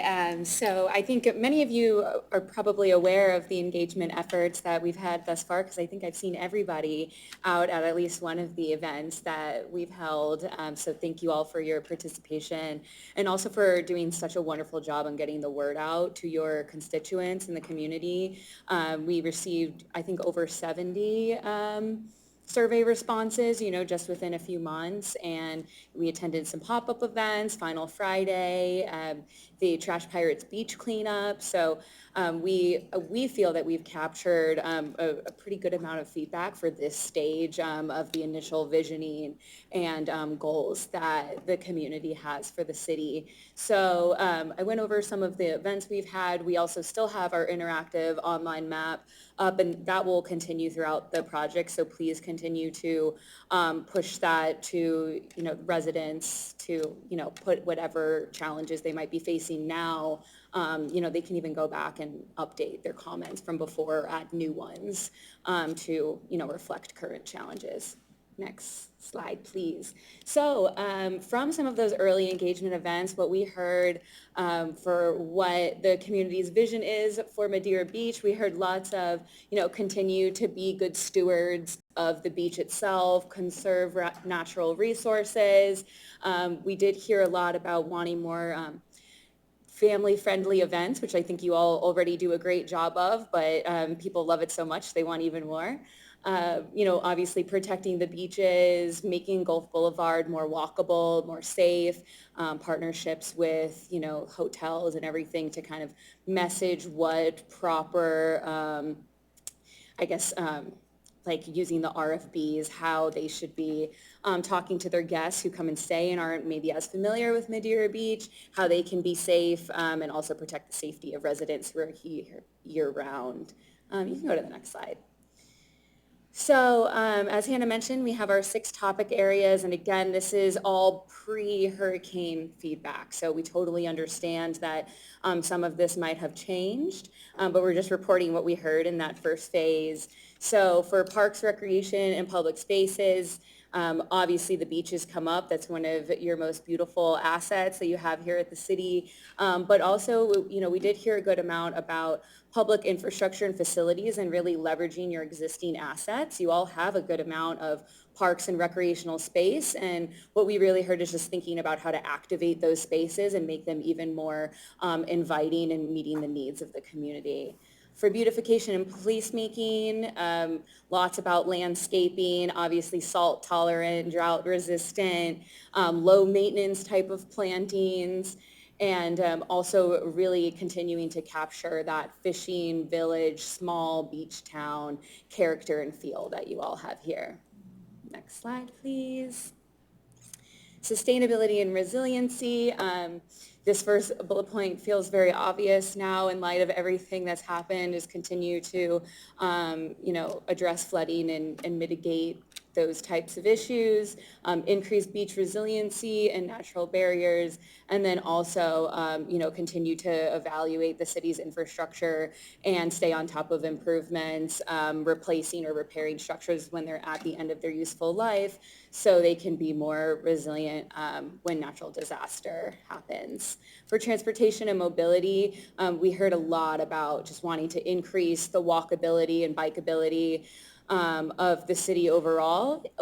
A lot of people felt that they have everything that they want and need pretty close by, but sometimes they feel like it's not as safe or comfortable to walk or bike, and they don't always want to have to get in their car and drive if it's just to go down the road. And then, also thinking about some micro-transit options. So in addition to the Jolly Trolley or PSTA service, something like the Freebie or Ride Share, other types of micro-transit that can help move people around between key destinations in the city and other beaches along our coast. Next slide, please. And then our last 2 topic areas, economic and business development. What we heard is that everybody really loves the small business community that we have here, and they want to continue to see the small businesses be supported, and also an effort to get them involved and really get them on board with some of the events that the city puts on. And, in doing that, working with them to see how partnerships can form to program, family-friendly events, and they'll have that, mutually beneficial relationship where people get to go out and do fun things, and then also the small business community and local economy is supported in doing that. And then with new development and redevelopment, I know that this is something you all have probably continuously heard, but consistently enforcing, short-term rentals, continuing to stay on top of that.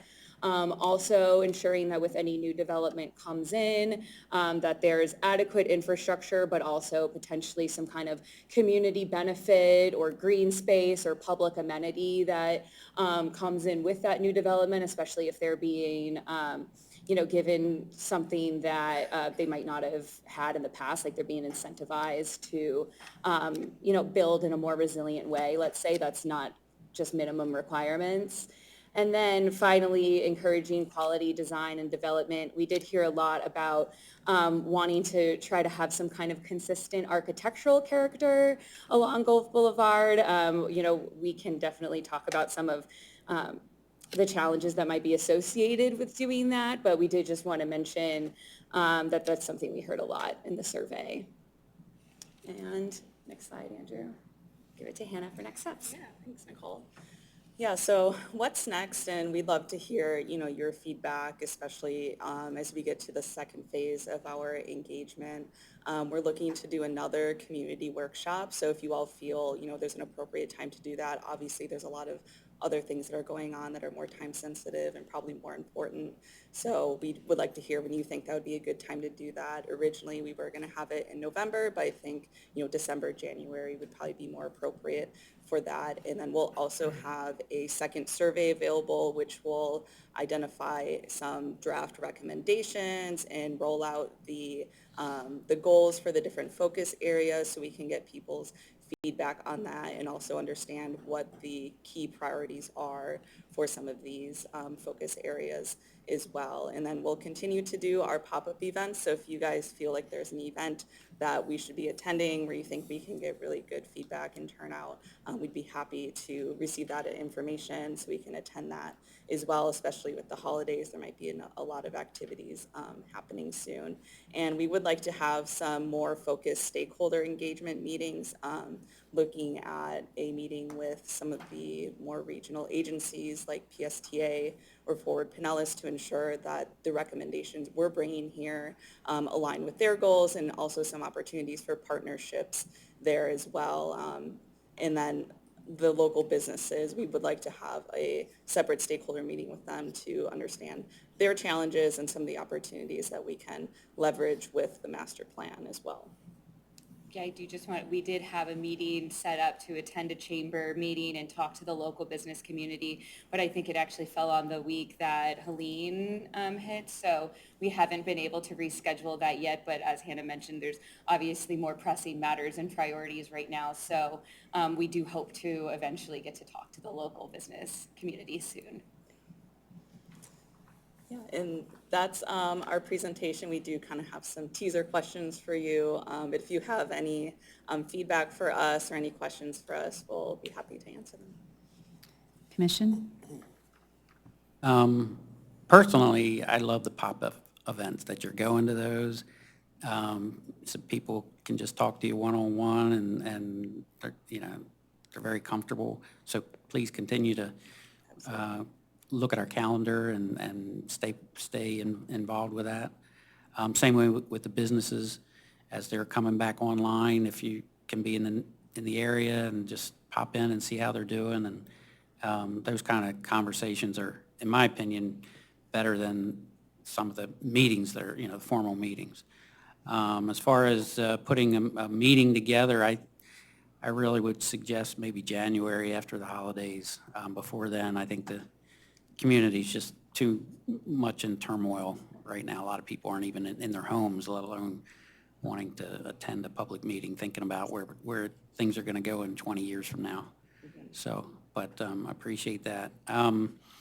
Yeah, so you feel like you're getting some good feedback and you're getting a direction on what the community, Yes, absolutely. I know Nicole mentioned it, and I think that's why we were a little bit ahead of in the process before the hurricanes hit, is because we received such high quality feedback and engagement that it helped us push the plan forward and be able to identify some of the key focus areas and initial recommendations too. So we've been very, very happy with the feedback we've received.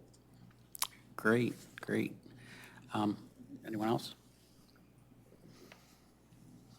Didn't know if you wanted to go over your discussion, questions, answers at the meeting here. Is this something that you'd like us to send you some feedback Sure. to? If you'd like to mull these over and send us some feedback, or if there is a question up here that you would like to discuss, we're happy to have that conversation. But these were just some items that were top of mind for us that we would like to hear from you all, especially given, how everything has changed over the last couple months. So definitely welcome to any feedback or feedback later if you need time to think about it. Right, well, just personally, as far as the master plan is concerned, what's successful in my mind is it's more in the community, in the activity areas and up and down Gulf Boulevard.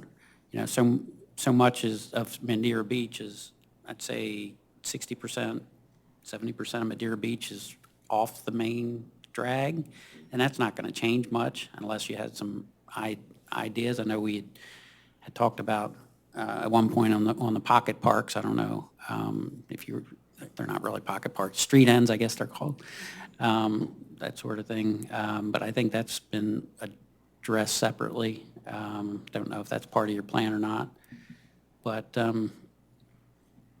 don't know, just curious to see what kind of feedback you're getting, and then you can present and we can hash out and talk about as a community. Yeah, and I think our next community workshop, we do want to focus on, what we've heard, some of these draft recommendations, and really gauge if, we're getting the vision right and that it is, community, it's brought from the community to us and that we're interpreting everything the right way. So The main thing for me is just the look and feel of John's Pass Village and making sure that remains what it was designed to be, that fishing village feel. We don't want it to be modern. We don't want, there needs to be some restrictions on how that's, the exterior of those buildings look. I don't know if you've been involved with some of the discussions, whether we put a parking deck there along with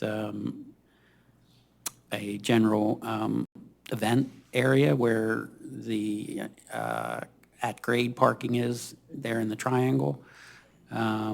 So personally, that would be a big deal in my mind, because we need to. I think the attraction of the seafood festival, or if we had an event space there that it would maybe it's not the seafood festival, but it's the seafood festivals throughout the year that we can do maybe quarterly or something that really keeps the activities, Madeira Beach on the map, I'll just say. I do think the parking structure is a good point. As with any planning project, we heard a lot about parking challenges from the community, and having, maybe some more centralized locations where you can just park once and then be able to get out and walk around and access many of the key destinations. And obviously some of those microtransit options could help with that as well. So we are looking at that for the new development and redevelopment topic area, thinking about how that can be worked out or addressed through this planning effort, at least in a first phase, even if it means recommending, a formal parking study be done later on to develop a more like citywide parking strategy. Those are the types of recommendations we're looking at, because the master plan can only accomplish so much, but we just want to make sure that at the end of it, we have implementable, realistic, reasonable recommendations that you all, kind of have a list, and you can decide based on community feedback, what you're hearing from your constituents, what you prioritize and try to move into the budget in future years. Great, thank you. I would just say that I noticed that Final Friday, you had a lot of community involvement, and that was really nice to see. You know, those pop-up events and getting the community involved is really a great thing for all of us. So, thank you. Yeah, I will add it, especially Final Friday. There were a lot of visitors and tourists who engaged with us. And a lot of them come back every year, which I thought was really interesting. So, you know, this is a tradition for them. And there's a lot of items that they want to see stay the same, and also, you know, some improvements as well. So that was really exciting to hear. Nice. Yeah, we love those events and having the opportunity to interact with kids and the youth as well. It's not, you know, you usually don't get kids out at a more formal or traditional community workshop. So I love the pop-up events because you get to hear what their vision is for the future and what their priorities are. And when you ask them, I mean, they have lots of really good ideas. They care a lot about the turtles and the beaches, and they really want to keep those protected. So yeah, so we really enjoy going to those events. Yeah. Thank you. Thank you. As you know, we would have to deal with our wonderful partner, DOT. So, and we know DOT rules don't necessarily mesh in with the vision that we might have for this town. Do you have any plan in mind to possibly vacating certain right-of-ways? That's one question, and then how do we deal with them? Of course, we have to go through their process with, you know, the microtransit and bike paths and basically pedestrians walking. Yeah, I can answer that. And FDOT would be another agency we'd want to coordinate with on any recommendations that come out of this plan, especially for, you know, two of the major roadways in this city. There's no plans to vacate, but FDOT has been very open to changes to Gulf Boulevard, especially, you know, to the cities of the South. We've worked with them on developing concepts for Gulf Boulevard, and they're really focused on safety as well. So if we can tie these improvements or recommendations to how they will improve safety, that'll help enact change as well. And I think what we've heard from the community so far and the ideas that have come about, I think all align with what's possible within FDOT's vision for the corridor and what they allow. So it will just be a continued partnership and conversation with them throughout the process. This is my own personal opinion, not the board, obviously, but I would mind if we vacated Tom Stewart Causeway, less the bridge. The bridge can still be maintained by DOT, but I would love to vacate Tom Stewart Causeway from Doomy Road all the way to Gulf Boulevard, so we can have a better control with accessibility, with anything else. I think you mean, Commissioner, that those roadways become the responsibility of the city rather than the state. Yes. So, because I think vacate means you give it to someone else, but Yeah, you're saying that vacate the basically- state gives it to the city for both the Tom Stewart Causeway or That's correct. So, 150th you're and possibly Gulf dedicated Boulevard. to- Yes.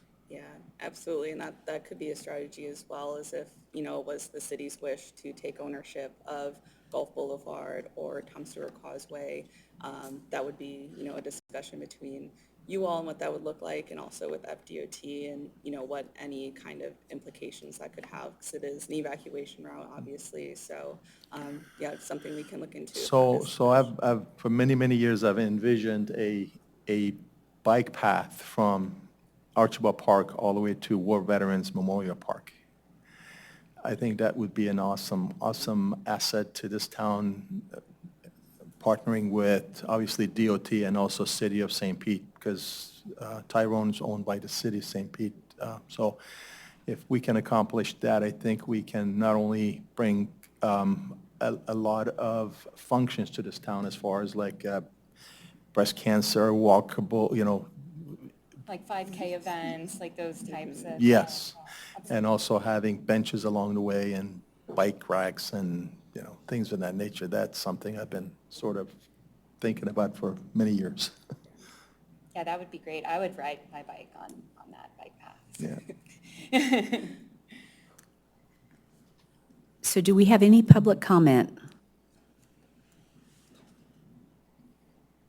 We have no public comment, so I'll finish with my comment, which is, and Megan had brought this up, be a great time to build a bike path on the beach right now while we're in the middle of a rebuild, just as a conversation similar to what Treasure Island has. You know how when you get on there and you've got this beautiful wide sidewalk that goes down the beach and you're able to, that would be fun.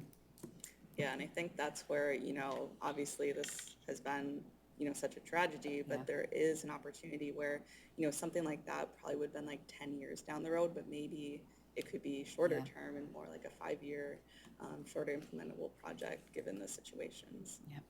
It's funny you should bring that up. My wife and I were just talking about that. See, Just we something, think thoughts just- alike sometimes. All Absolutely. those walks on the beach are paying off, aren't Yeah, they? right. just, It would yeah, be absolutely. cool. I don't even hear the remember. accessibility and Moby Mat, like more people wanting to see more of that throughout, not just for bikes, but wheelchair Yeah. access and stroller access and wagons and all of that, so. For someone who doesn't need a Moby mat, I have been down at the beach and watched when individuals who need that to be able to access the beach, and it's really pretty incredible.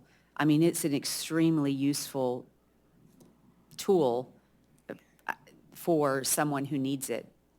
I think we need more of those, but If you haven't had an opportunity to walk the path Yeah. at St. Pete Beach, I encourage it, with they have the the benches there, and I think it's nice. Yeah, and I think in Treasure Island, that's where they do all the sandcastle Yep. building Right. and stuff too. So it almost turns into another place where you can have events or some sort of public art or It's something very that cool. activates, yeah. it's very cool. If nothing farther, thank you. Thank you all. For your time. So the next item on our agenda is the Madeira Beach Proportionate Share Development Fee. And that's, Mayor and Commissioner, I think a discussion on the impact fees. As I think you are aware, we currently levy fees for commercial and residential improvements. There's some data in the packet regarding a little bit of the process. However, these were created via ordinance. If there's obviously any desire to change, there would need to be in the form of an ordinance, similar to other changes. But we have been collecting, I think we've discussed this in the past, and the majority of our collections to date have been from residential projects versus commercial. So to change this, Robin, it would take 1 year or longer because it would require a comprehensive plan amendment, correct? Yes. It's not just a ordinance. No, we would actually need a comprehensive plan amendment because it's in it. That's why I attached the comprehensive plan directly to the agenda package, just as a reminder that we had to do all the, it was a long process to adopt it. So, changing it or would be a long process because we'd have to do the data analysis, prove why we need to change it, and then the state and county would have to review it, and it'd be a lengthy process. It's not like with the other one where we were able to do 2 ordinances. We had, a consultant of the state review that one, and that was done but this is a lengthy process, so that's why I wrote that in the memo and include our comp plan to show how it's referenced in there and how we'd have to change that or. So I'd like to start the discussion, if no one minds. We've talked about this a lot of times, and the reason I'd like to start it is because everyone up here knows that I am not in favor of doing away with the impact fees on the residential or on the commercial, either one. But the reason is impact fees can be used throughout the city.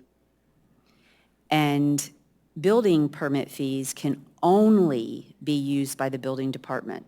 So later in this package, we are going to talk about reducing our building permit fees from 2% to 1%. So the building department will not be as flush with cash as what they've been, based off permit fees. So to me, this is a great compromise for those of us up here who wanted to do away with the impact fees. The impact fees will stay, and the impact fees can be used throughout the city on different things, recreation, mobility. If we take that away, the only fee the city's bringing in for a build is only allowed to be used in the building department. And that is my reason for being in favor of the impact fees, is because it is a fee that the city is collecting that we can use very diversely throughout our community. We can use it on our children, we can use it on recreation, we can use it on the culture of the community. And again, building permit fees can only be used on the building department, period. So, Commission? Are you talking about reducing the building fee also?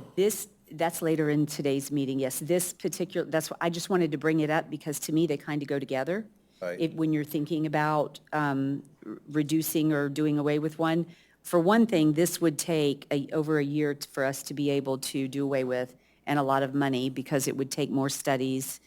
And impact fees only affect the few. Building fees affect the many. And impact fees, you're only paying an impact fee if you're increasing the square footage of your home. Right. So if you have a 2,000 square foot house and you build it up, you're not paying any impact fees. You're only paying impact fees on the increased air-conditioned or heated square footage. Right. Where later on, when we discuss the reduction of the permit fees from 2% to 1%, that affects everyone. Right. That's a savings for anyone who's getting a hot water heater or an air conditioner, or they're doing an addition, anything at all. So I just wanted to say that because they're not directly together, but they are, in my mind, tied together. Okay. And also the compromise was to, I don't know, it was a compromise. They came together organically. We've been talking about the impact fees well before the while. storm. yeah. And the reduction of the permit fees came post-storm. That discussion came up post-storm. Right. So they're ending up tonight on our workshop on the same agenda. So they complement one another for discussion. Okay. Wouldn't we have to pay the impact fees to the county and then get distributed? And I have, in other words, let me just back up. Typically, Pinellas County does not charge any impact fees for existing dwelling units for any improvement. It doesn't matter how big or how small. So that's their system as far as impact fees. But if we are charging impact fees for square footage, I guess I'm just thinking typically impact fees go to the county and then they come back to the city. But so these impact fees are just paid to the city directly and it goes into our budget and Yes. we just spend it the way we want to? No, it has to be, it's still dictated where it can be spent. It Yes. just has a much broader opportunity to be spent on the residents, where building fees are only spent on the building department. Yes, I'm with you on that. Right. Yes, absolutely, but just wanted to make sure that we were not donating a portion of that to Pinellas County. So there's separate Pinellas County impact fee. I included their ordinance attached to it, and should be, let's see which page it starts at. It starts at page 41 is the county's fee, and I think they do that, what is it, like per unit? Yeah, looks like, just find it. For multifamily and condo, they do it by dwelling unit. So if they're building an 8-unit condo building, you're paying per unit. That's separate from our impact fee that we did in our comp plan and adopted in our land development regulations a couple years ago. Andrew, you're referencing Chapter 150 of the county code? Yes, sir. Which is essentially a transportation impact fee. Yes, and again, you just pay per dwelling units when it comes to Pinellas County, but we have our own separate ordinances, and we honor that.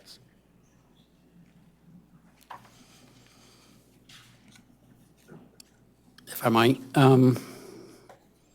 it's no secret. I'm totally against the impact fees. As the city manager had mentioned, historically, the lion's share, 90% of the funds from the impact fee has come from residential.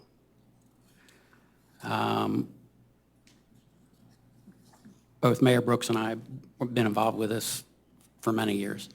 It's my understanding that the whole idea of implementing an impact fee and why we went through the whole process years ago to put this together was so that when a new condo was built, when a new hotel was built, that we would recover the cost of the services that structure brought to the town, brought to the city.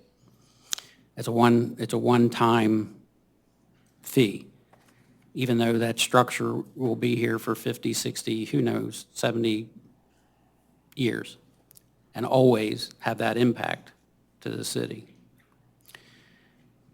To the mayor's point, funding these services that these impact fees would pay for would be a burden on the few. It would not be a burden on the entire city. So with Hurricane Helene, there's going to be quite a few that are going to have to rebuild. And when they rebuild, they're going to go to FEMA standards. And when they go to the FEMA standards, I guarantee you they're going to be larger than what the home was, the single-family home was.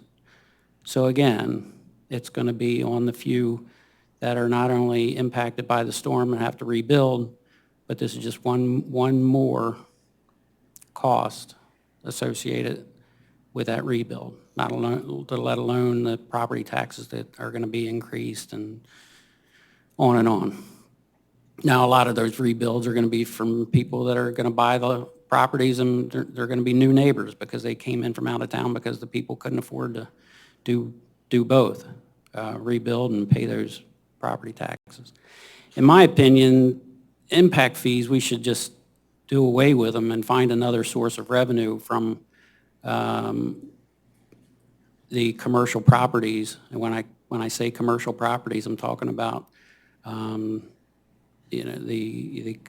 hotels and the condos, and if there was some sort of fee for I don't know what that you can't have a bed tax, but there's, in discussions with the city manager, there are certain fees that some of the other cities on the barrier islands have implemented that's more of an ongoing revenue stream from the bigger properties that create more of that impact, that create more of the need for fire and police and the arts and everything that is broken down into this impact fee. The impact fee failed, in my opinion. It was developed to recover the cost of the impact of, and at the time it was brought to the board's attention, it was when they were building the new condos on the Tom Stewart Causeway. It was when they were talking about the Beachmaker had been approved. The town was upset, and they were, and rightfully so, these big buildings and lots of these new increased population are going to be on our beaches and require more services, and the residents are going to be tied with that cost. So then we implemented the impact fees. Well, we're not getting any impact fees from any of those properties. Maybe one day the hotel down near the bridge, or when a hotel or whatever is developed down in Johns Pass Village. But this is on the backs of the residents, and I'm opposed to it. There has to be another source of revenue. I don't think our residents should be paying impact fees for rebuilding. They're not creating any more impact to this city. They shouldn't be burdened with additional costs. I mean, if they build in the same footprint and they just do a 2-story house, so ground floor is garage, second story is livable space, I mean, it's not additional heated or in aired square footage. The thing is, if they decide to do a 3-story house, they'd be paying on the 3rd story. So we designed it the discount because we didn't want to negatively impact homeowners that want to build a new house. But a larger house does have slightly more impact, but we do discount from the previous square footage. I understand that, but I don't, why should we pressure people to restrict the size of their home? I don't think it's any more impact because they want bigger bedrooms, because the bedrooms they have now in a 1,500 square foot home are 12 by 12. And maybe they want bedrooms that are 16 by 17 or whatever. Maybe they want 2 sinks in their bathrooms with a shower that's bigger than the smaller homes that were originally constructed. It's still a 1 bath and still 1 bedroom. You're going to have, maybe they want air-conditioned stairs on the way up. Maybe they want to actually get their laundry out of their garage. There's tons of reasons why that house is going to be bigger, and maybe they want an island in their kitchen. They're spending $400 a square foot to build a home, or $350 or whatever it is. They're going to want something they're as much as they can afford, but it's still a single family home. I don't agree that the city should have their hand out because they want a nicer home. I just don't agree.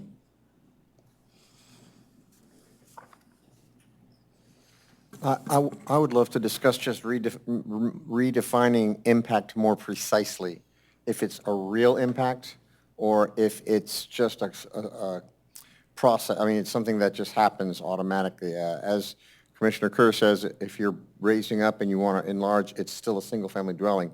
But if you're building a new condominium, that's a definite impact. So I feel like, I know that we can't say no impact fees for residents, but impact fees for commercial. I know we can't do that. But we could redefine impact and make it a little bit more precise. I would be in favor of something like that.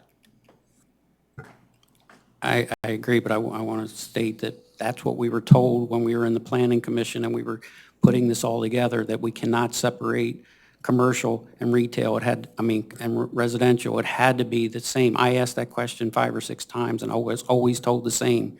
And it wasn't until after it was passed that Jerry Murphy, who put this together, said, well, if we would have formatted it a little different, we could have done it that way. So he's admitted that he was in error when he made that statement when we were going through that process years ago.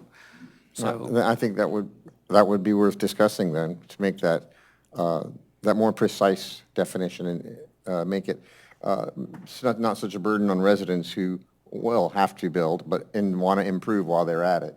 I think, If I may and it's add, still a single-family that's just a dwelling. one-time fee. That's just a one-time fee. However, I also want to state that some of the other towns charge for stormwater, and that's a reoccurring fee every year. So we have it pretty well in Madeira Beach, and we want to keep it that way.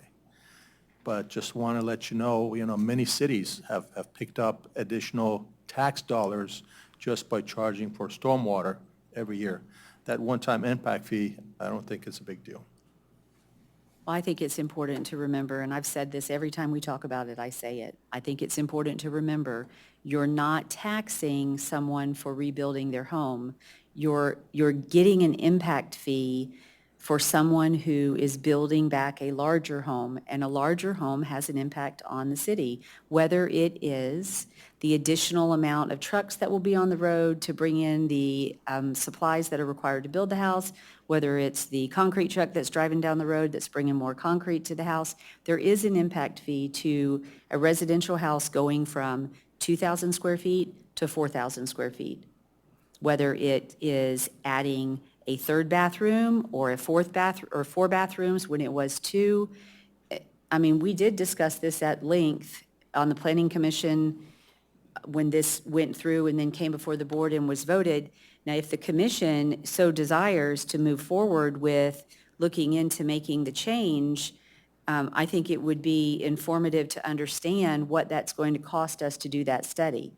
It's not a matter of us just voting to change it. If I recall correctly, when we discussed this in our last meeting, it would require a study to be done and written for us to move forward with making the change. And what would that cost the city to do that? And we are looking at a year. If we were all in agreement to do that, it's still going to take 1 year. So people who are building because of this flood or because of this storm, that's not the person you're talking about right now. They're still going to pay the impact fee because this isn't going to change. I'm saying cancel it. Just cancel You it. can't just cancel it. You can't waive this fee. Now, on that, I'm not certain. We're voting tonight to waive all fees for permitting from the storm. We're going to vote on that tonight. As for the impact fees, obviously, you don't have to charge an impact fee, but if you're going to change the impact fee in any particular way, it's going to require the data and information and report that's issued based upon basically the same criteria that was done before. I'm not sure how much the city was charged before for the work that was done. We could probably figure that out, but there would definitely be a cost for that. And even if you were to delete it from your land development code, that requirement, you would still have to do the comprehensive plan amendment. And that's the year-long process that we would have to go through. And Jerry Murphy was requested to provide that quote to us at least 6 months ago. Must have, I believe it was closer to 8 or 9 months ago. I don't. He did send a quote, but it was like right around when Hurricane Helene hit, and then we didn't have Board of Commissioner meetings for a bit. I guess I should have attached that. And I believe with this study, it needs to be, we need to hire Jerry Murphy or someone like Jerry Murphy every, 5 years to update it? Yeah, Jerry also did update the whole entire update to our comprehensive plan after Oh, sorry. Yeah, he also did the full update to our all the other elements of our comprehensive plan also for that EAR.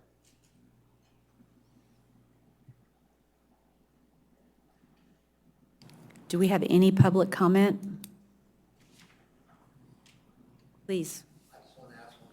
Oh, If you could, yeah, hold on, if you could come up to the podium, please. Thank you. Just on what you're just talking about. So it sounded like you're talking about voting to change the code, but you also said you could waive the fee. So could you waive the fee for those being affected because of the storm for this year and not have to change the code for further? I mean, seems like that would be easy. That kind of covers everything. But I kind of heard it going around, but it was like we didn't really narrow in on that exactly. So anyways, I just wanted to see if there was any comment on that. Thank you. do we have any additional comment? I'd be interested to know the answer to that. Do we have any additional comment? Hi, Bello, 13301 Gulf Lane. Yeah, so kind of like David's point, I kind of liked what he was saying. Maybe we look at redefining things, whether, I know Mayor Brooks talked about, maybe it's the number of bathrooms or bedrooms or something like that versus the size of them. I don't know, because to your point, if you had, let's say you had 2 lots there, you had two bedroom, 1 bath, and now all of a sudden you have 20 units. Well, much bigger, impact there than just somebody went to 3 bedrooms, 2 baths on both, or what have you. Just a discussion point. I don't know what the other cities are doing around here. I don't know if we have any sort of chart on what they're charging as far as impact fees. I think that would be helpful to understand. But, to also talk about what Commissioner Gervais mentioned about the stormwater costs, because, I don't know what all the different fees are city to city, but I just kind of looked that up, and I was seeing on some that it's, up to 1,600 square foot is $60 a year, 3,200 square foot's 90. I'll pay 30 to 16 bucks a year versus 20,000. I don't know, but I mean, at least those would be some good discussion points to just figure out what is the right solution. I don't know it off the top of my head, but I'm sure we'll figure it out. Thanks. Marcy pulled up the, what Jerry sent around that time. It was estimated, well, the task order he sent was $30,000. Let's finish the public comment, and then we'll circle back to the commission. Sarah Nichols, 522 Johns Pass Avenue. In your discussions, you were talking about people choosing to build back larger homes. In the case of a home that is currently single-story and would need to be elevated, I was speaking today with a property appraiser, and if you elevate your home, that first story that would be garage after being elevated does count in your effective square footage. So no matter what you do, your effective square footage will be increased if you elevate your home and do nothing else to change the floor print. So your square footage will be increased by quite a bit. Now, I realize that a garage square footage counts at a smaller percentage than air-conditioned square footage, but nonetheless, you're increasing it without even trying. Thank you. Do we have any additional public comment? We'll go back to the commission. Marcy, you found the quote? Yeah, the quote that Jerry sent was for $30,000.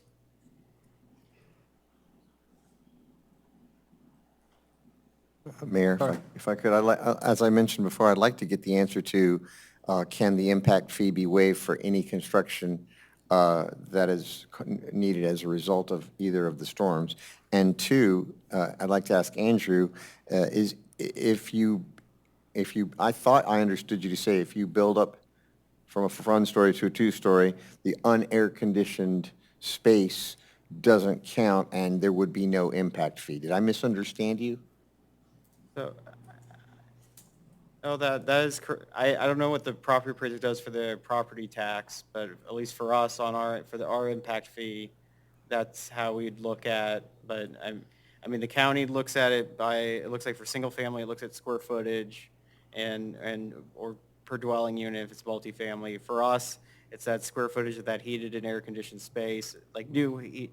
And in the county, I don't know how they do the property tax if you raise your house up. Okay, so it's two different reasons. It's the impact fee is a different formula than the total square footage for your property appraisal. Is that correct? Yes. Yeah.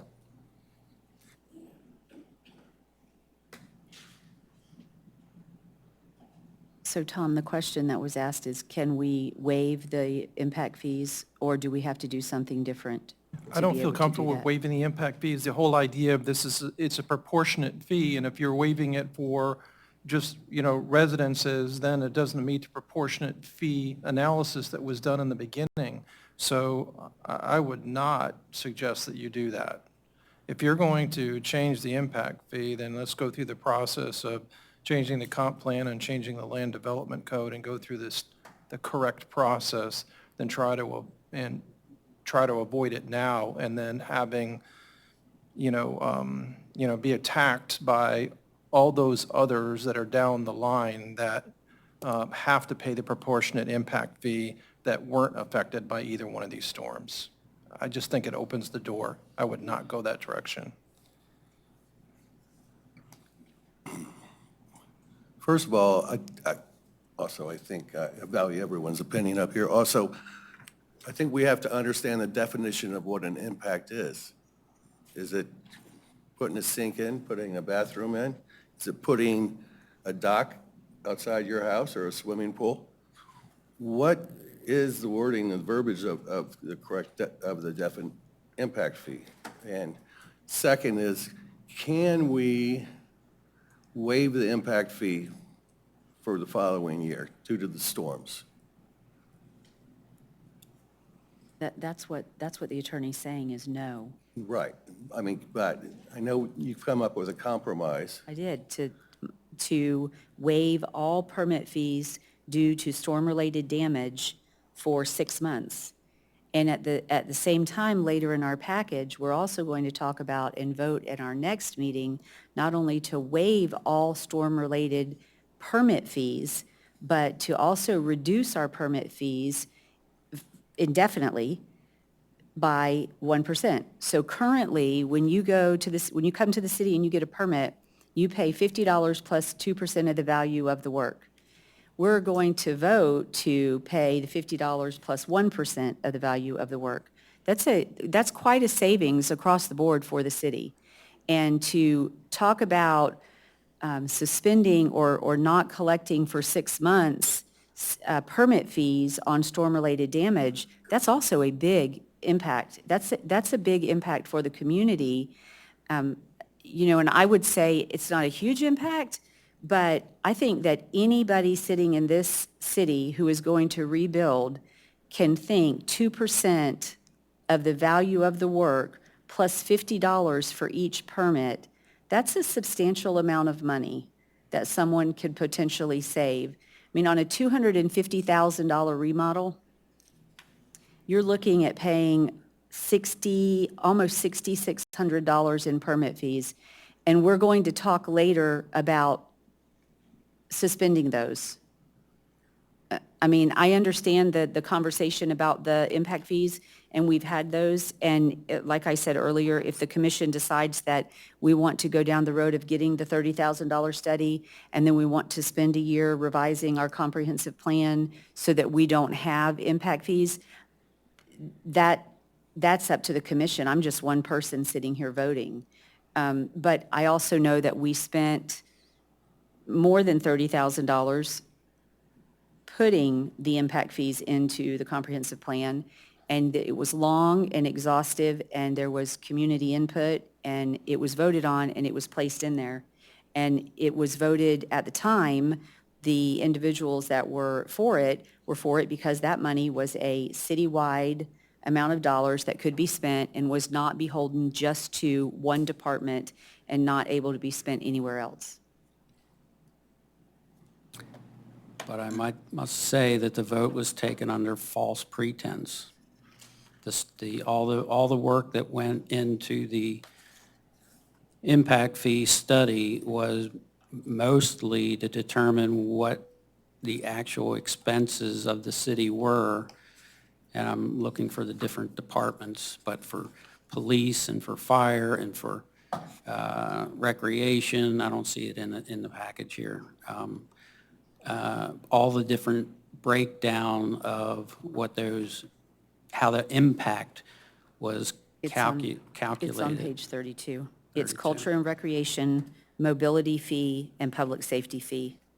And it is broken down into a ratio of what amount of the fees goes to which portion goes to which area. It's 32. I thought there was more than just the three: public safety, mobility, and culture and recreation. Those are the three categories.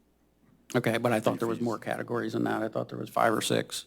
But regardless, that's what, because we spent many, many, many months determining what that actual cost is. We had to validate that, and that was the bulk of the work, besides going through and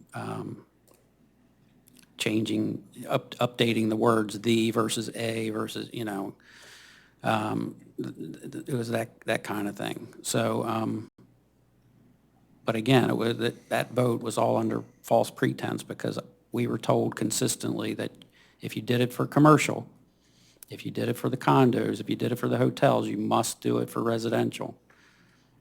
And Linda Portal stated that, and Jerry Murphy stated that, and Jerry Murphy has rescinded those remarks, and that's why he's given us the $30,000 quote to change it so that it's strictly commercial.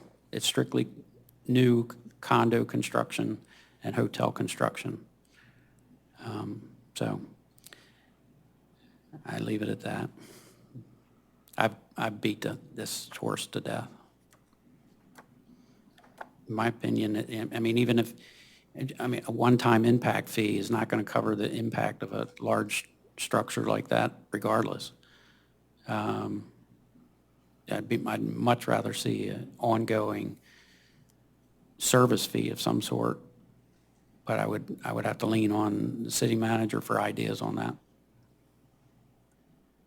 So then maybe we should bring this back for conversation at a later date when there's some more information, and maybe can include the quote that came from Jerry and be able to vet some of this information so that we're not, I mean, I'm not an expert. I remember going through it all, so talk about it another day with some more Yeah, information. and again, as Commissioner Kerr mentioned, we did have a discussion about other forms of revenue, and just so for information purposes, in fiscal '24, the city collected $267,000 in the impact fees. And again, I don't have the breakdown residential versus commercial, but residential is the majority of that. I'd say probably 80%, maybe a little bit higher. I think I've shared that before.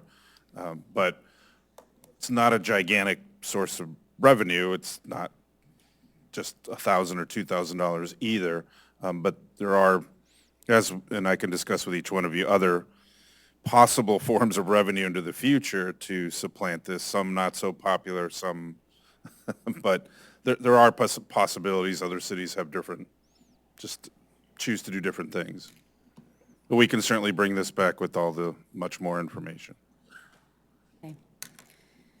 The next item on the agenda is Finance, Fiscal Year 2024 Audit Engagement Letter, James Moore and Company. Great, thank you. So we issued an RFP for auditing services back in 2020, selected James Moore and Company. That was a 3-year agreement with 2 one-year options. So we exercised our first 1-year option last year. You all approved that engagement letter. So we're going through the same process this year. We've got a very positive working relationship with James Moore and Company. This would be the 5th and final option year of that contract. So we're requesting your approval of your engagement letter for fiscal year 2024.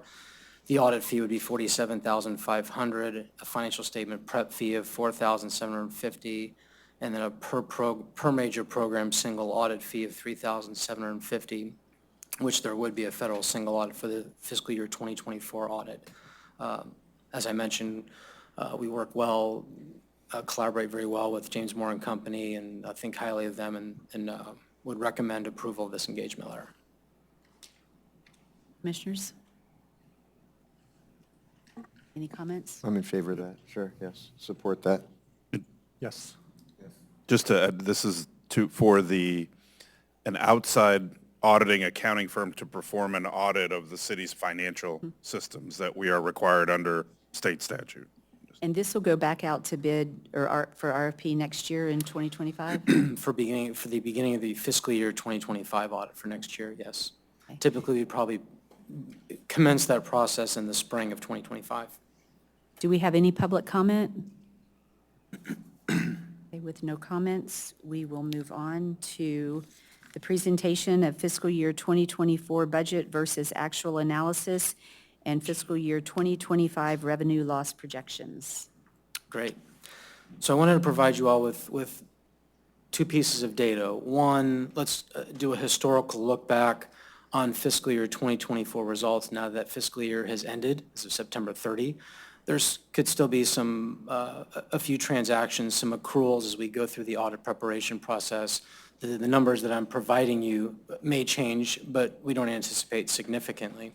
So I wanted to provide you some of that historical information for 2024 and also show you a reserve analysis to say, okay, where were we on a fund-by-fund basis as of September 30, 2023, audited financial statements, plus the activity in 2024, revenues minus expenses. So then where are we expected reserves as of the beginning of the year, fiscal year 2025? And then in light of these hurricanes and perhaps the concern of certain city operations that have been impacted, I want to just provide you a kind of high-level general overview of what specific general ledger accounts, revenue accounts that we feel will be impacted and are being impacted by the two hurricanes and what that can translate to in terms of revenue loss. So I just wanted to give that quick presentation to you all, and then we'll address questions and move on to the next item.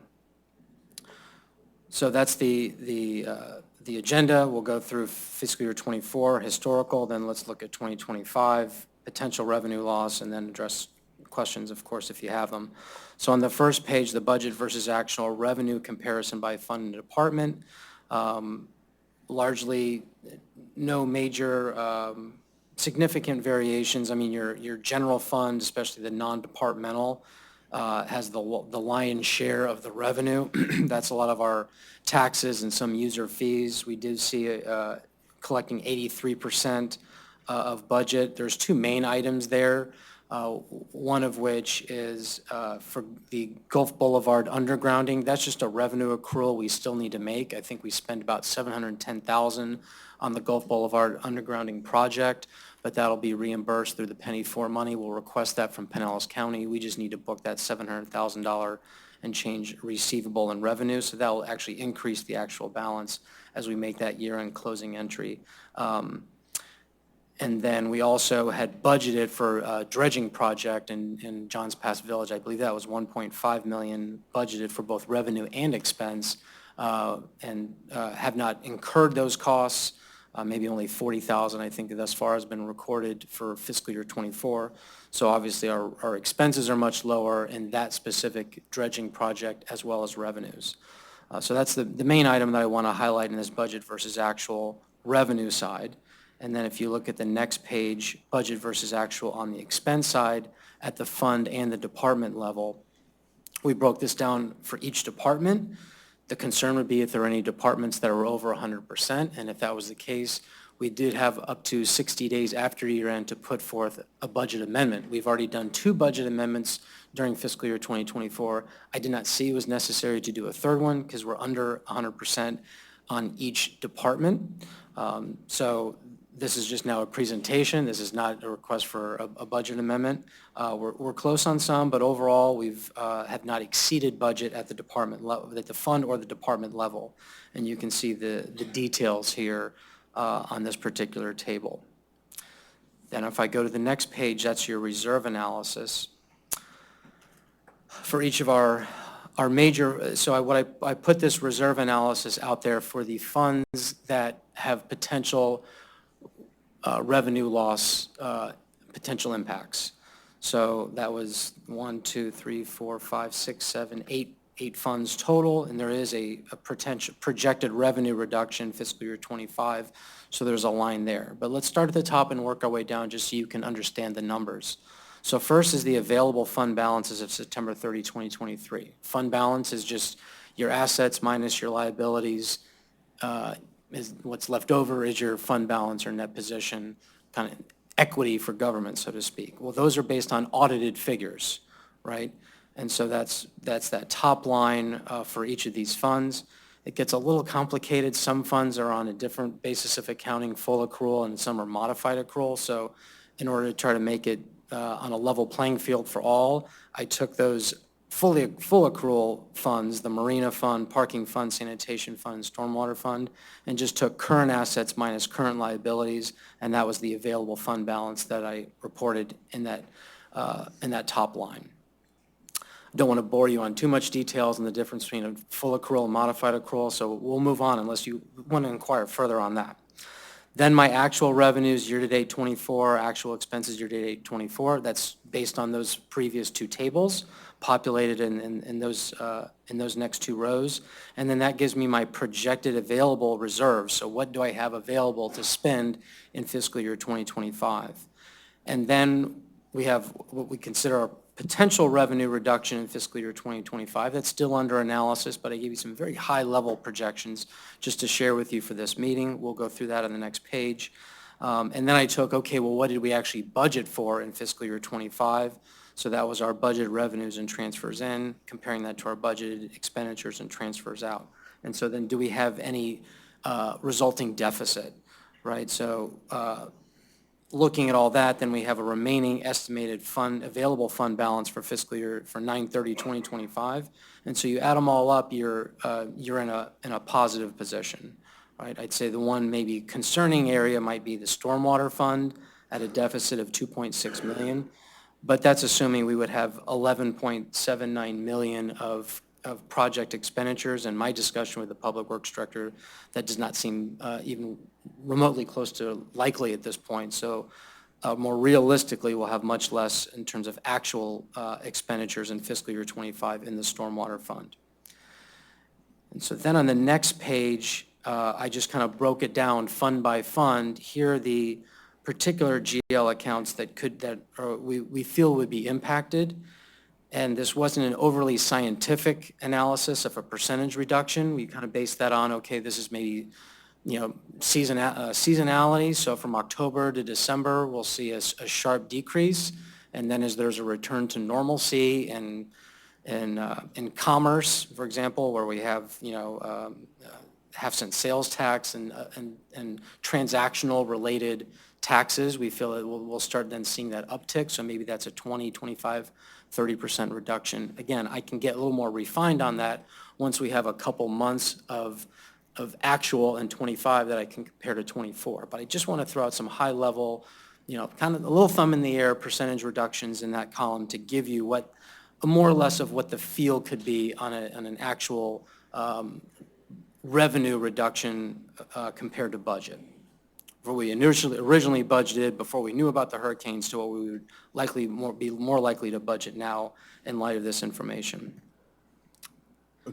And just to add to Andrew, for example, on the ad valorem taxes, we're just trying to be realistic for the current fiscal year. We likely will have maybe even less than this in reduction. Per the Pinellas County property appraiser, tax bills will go out later this month. Remember that those bills are on the assessments that already occurred as of January 1 of 2024. The properties will be reassessed as of 2025, and likely we will have hundreds that will be significantly less. Also, property owners can apply, if you haven't been in your property for at least 30 days, then you can apply for a type of a refund. So that's on their page. I don't think that has changed, but we will likely see a much larger impact next year as properties are reassessed based on damages from both storms. And then just to add the second, third utility, the utility service taxes, franchise fees, or Progress Energy down to utility service tax water, those are likely going to, because those are based on consumption. So we have 500 structures with no power. Obviously, there's no utility bill, and consequently, there's no tax or franchise fee. So that's a big impact. Those that do have power and are in their structure, then they are paying that. But we're probably a third occupants. It's hard to determine, but just driving around at night, we're probably at about a third occupancy, maybe a little bit less. Obviously, elevated structures are still, the majority are occupied, with the exception of a lot of the condos on Gulf Boulevard on the west side. But So just to give you an idea of how we kind of went through this exercise, as Andrew stated, not overly scientific, but looking at the reality of what we have. Yep, absolutely. And then I think on the last couple pages, we can go through a little more depth, is just a little more breakdown of that, the ad valorem tax potential revenue loss, and dependent upon the number of homeowners that fill out that DR 465. So we'll get to that momentarily. Maybe I'll just rip through the rest of these funds and what's impacted. But you can see in the general fund that non-departmental, like as Robin mentioned, ad valorem taxes plus user-based taxes, whether it's on your electricity bill, your gas bill, your TV, internet bill for communication services tax, and then and then you got recreation. Obviously, that's obvious with cancellation of various programs or delays. And then if you look at the next page,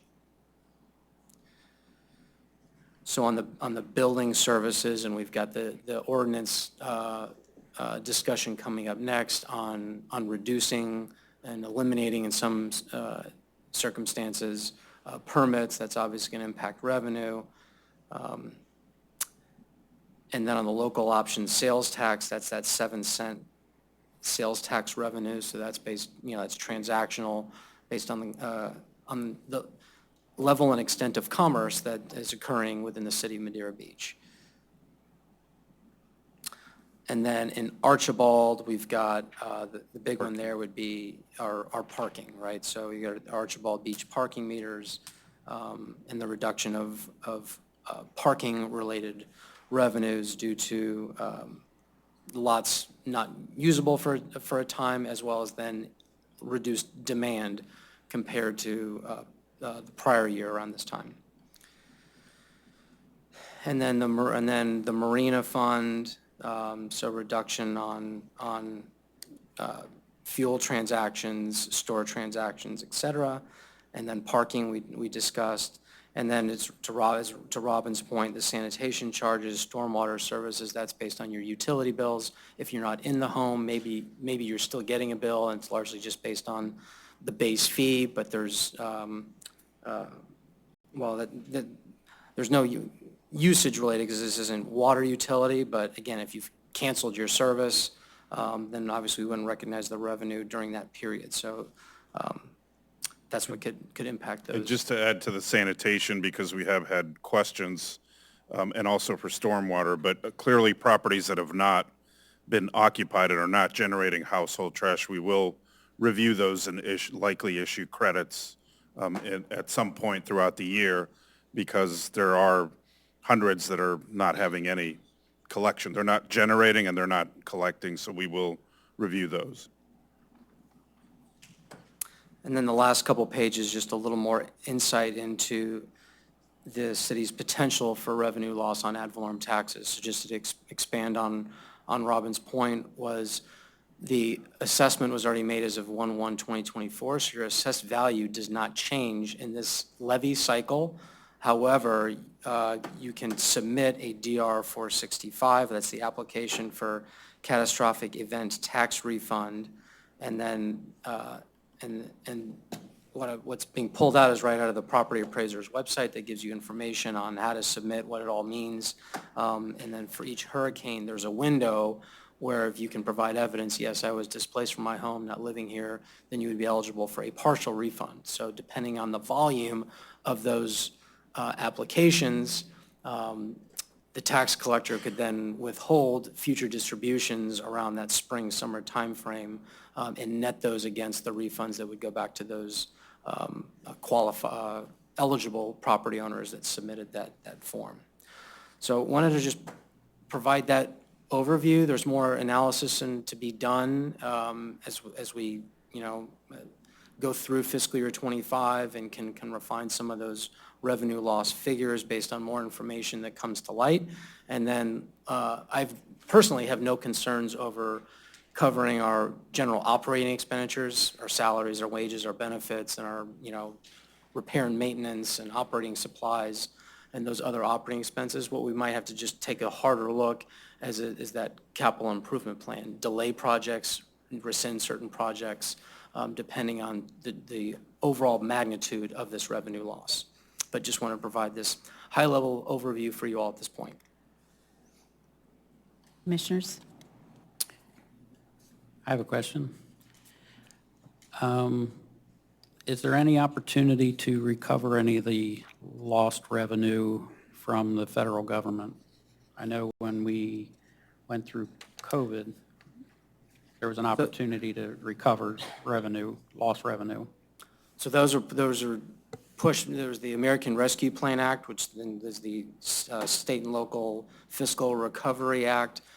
We called our ARPA grant money that we received. That was back in 2020 or 2021.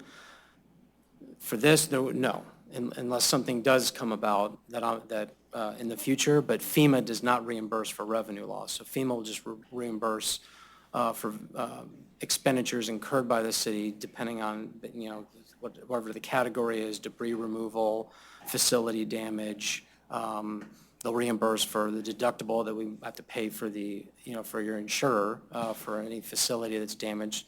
So I feel more comfortable and confident that expenditure-wise, we'll have unplanned expenditures that we need to repair a ball field or a facility, that we can submit that both to insurance and to FEMA and get reimbursed for those expenses, but revenue loss will not be included in that.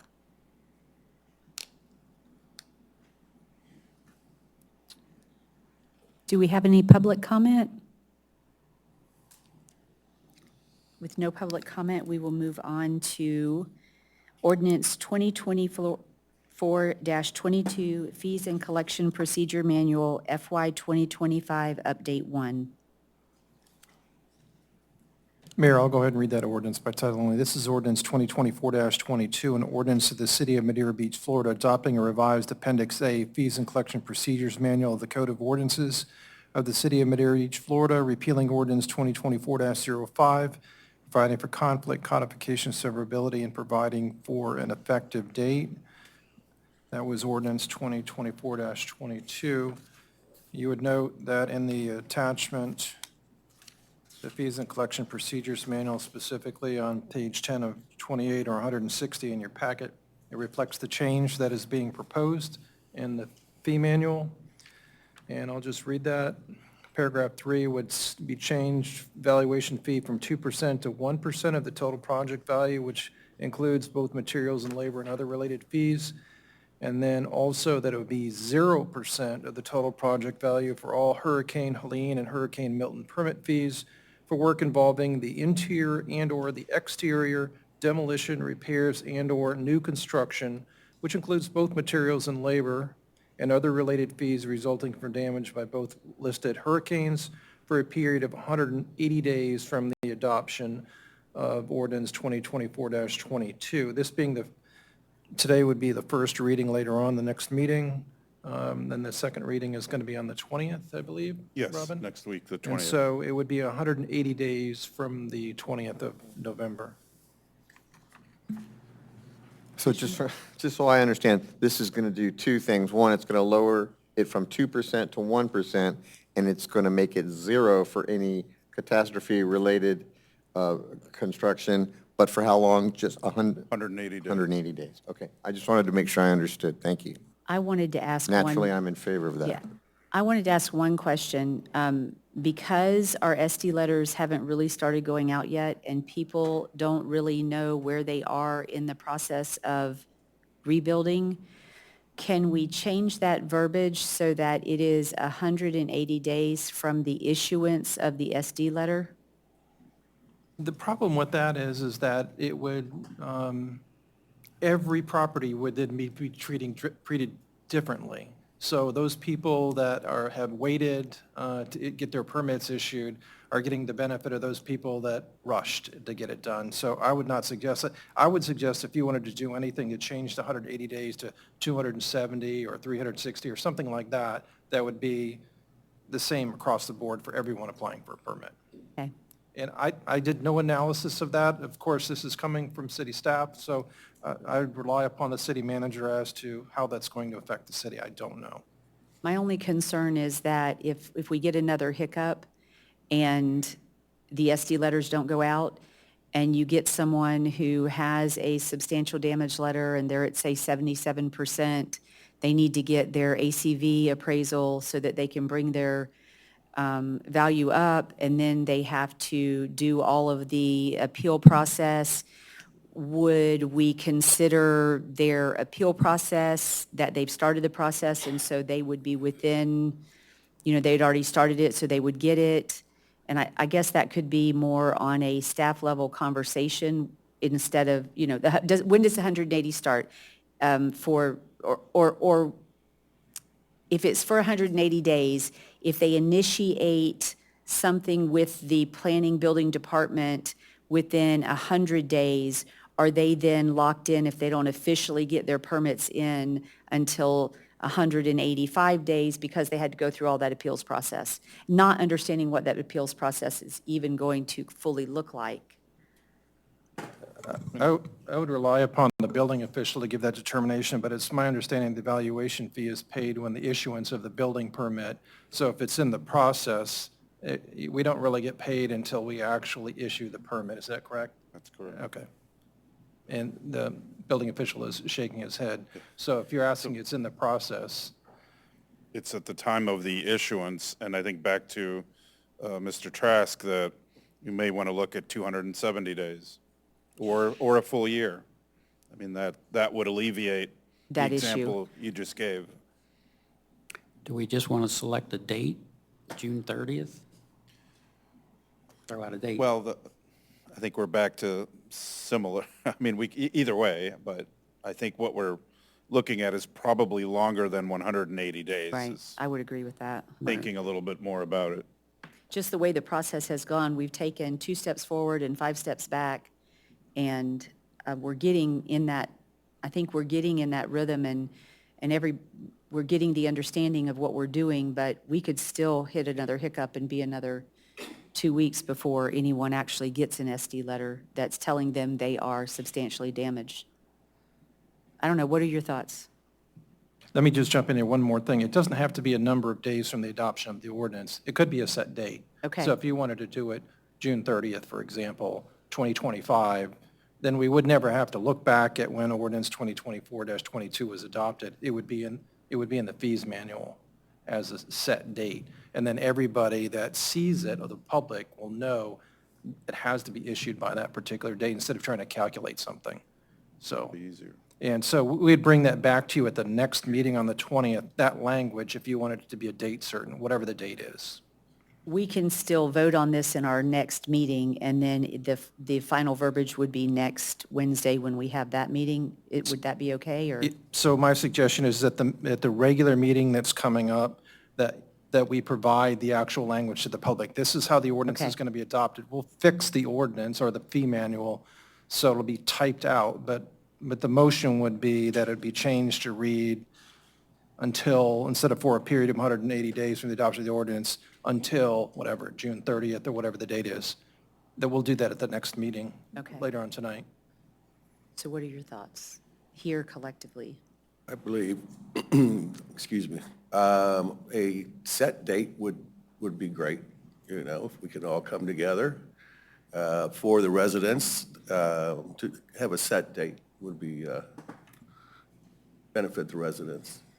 I'm okay with the date, but I wouldn't mind if it was farther than June 30th, maybe a year from the hurricane. Oh, exactly. September 26th. Yeah. I'm perfectly fine with that. I am a huge supporter of suspending the fees for the storm-related damage. 100%. I agree. Do we have any But I public? like the set date. Yes, Let's I set- do too. Let's just set a date. I agree with 1 year. Yeah. Do we have any public comment? Is there a way to separate a request for a building permit from just normal, everyday building permit versus storm-related? Because this 1%, is it just to storm-related? Or is it to anybody, Oh, sorry. wanting to do something different?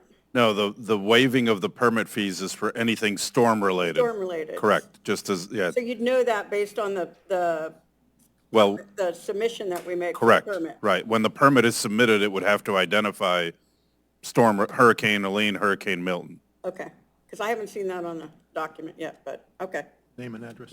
that makes sense.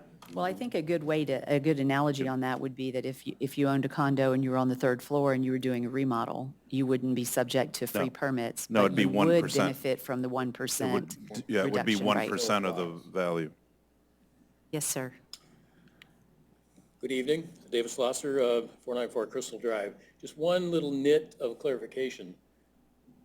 Do you still pay the $50 for a storm-related permit fee, or is that under the other related storm, other related fees? Really, you would still pay that, but that's under the pleasure of the commission. If you would like to change that as well, we can change that. So I thought when we discussed it, my opinion was that we would suspend all fees. That if you were coming in to get a permit for anything storm-related, you would have 0 permit fees. And I think, Robin, when you and I discussed the Florida surcharge, because it was so small, you had recommended the city would pay that and not collect it from the citizen. We can, if Which would that's the make it direction, we easy can do for that. anyone coming in. They're going to come in, they're going to go through all the process, they're going to submit for permit. There's 0 fee to the resident for storm-related damage. And I go back on, I think that people have been through so much already that this is the smallest of things that we can do for the community. And we're in a financial position to do it, and it's a small give that can be a big impact on residents. So the $50 goes away on paragraph 1, I don't know if you have that. And the express permit, $50. So the express permit also goes away, correct? Awesome. I don't think we're doing any express permits right now. Right. Not currently. If anybody's getting one, I want to know how they got it. But again, it has to do with hurricane. Right, It must Yeah, hurricane just for the related, yep. hurricane-related permit fees. And the city will submit the surcharge fee to the state. Out of sheer curiosity, how many permits have been issued so far? We've issued, Well, they I mean, hundreds for demos, but for actual rebuilds, There are none hundreds yet. for demos? Because we are issuing the substantial damage, substantial improvement letters, and those need to be received before a permit can be issued. How many homes do you suppose Madeira Beach have substantial damage? I understand. What was roughly mentioned 4,000 earlier, 4,000 homes Madeira Beach, if I understand. no, we don't have 4,000 homes. Google says No. that, but Yeah, no, that's 4,000 total units in the city. That includes all the condos. so how many homes are there? We had 1,700 residential structures, and almost 1,400 were initially identified as having major damage from both storms. So we have received the data or the demo permits for, I think it was stated earlier, 600 structures. So You're talking about waiving fees, but how long is it going to be before these people are going to? hopefully by next week, the letters will go out, and then permits can be received.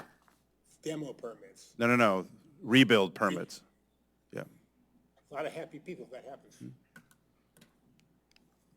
Any further comment?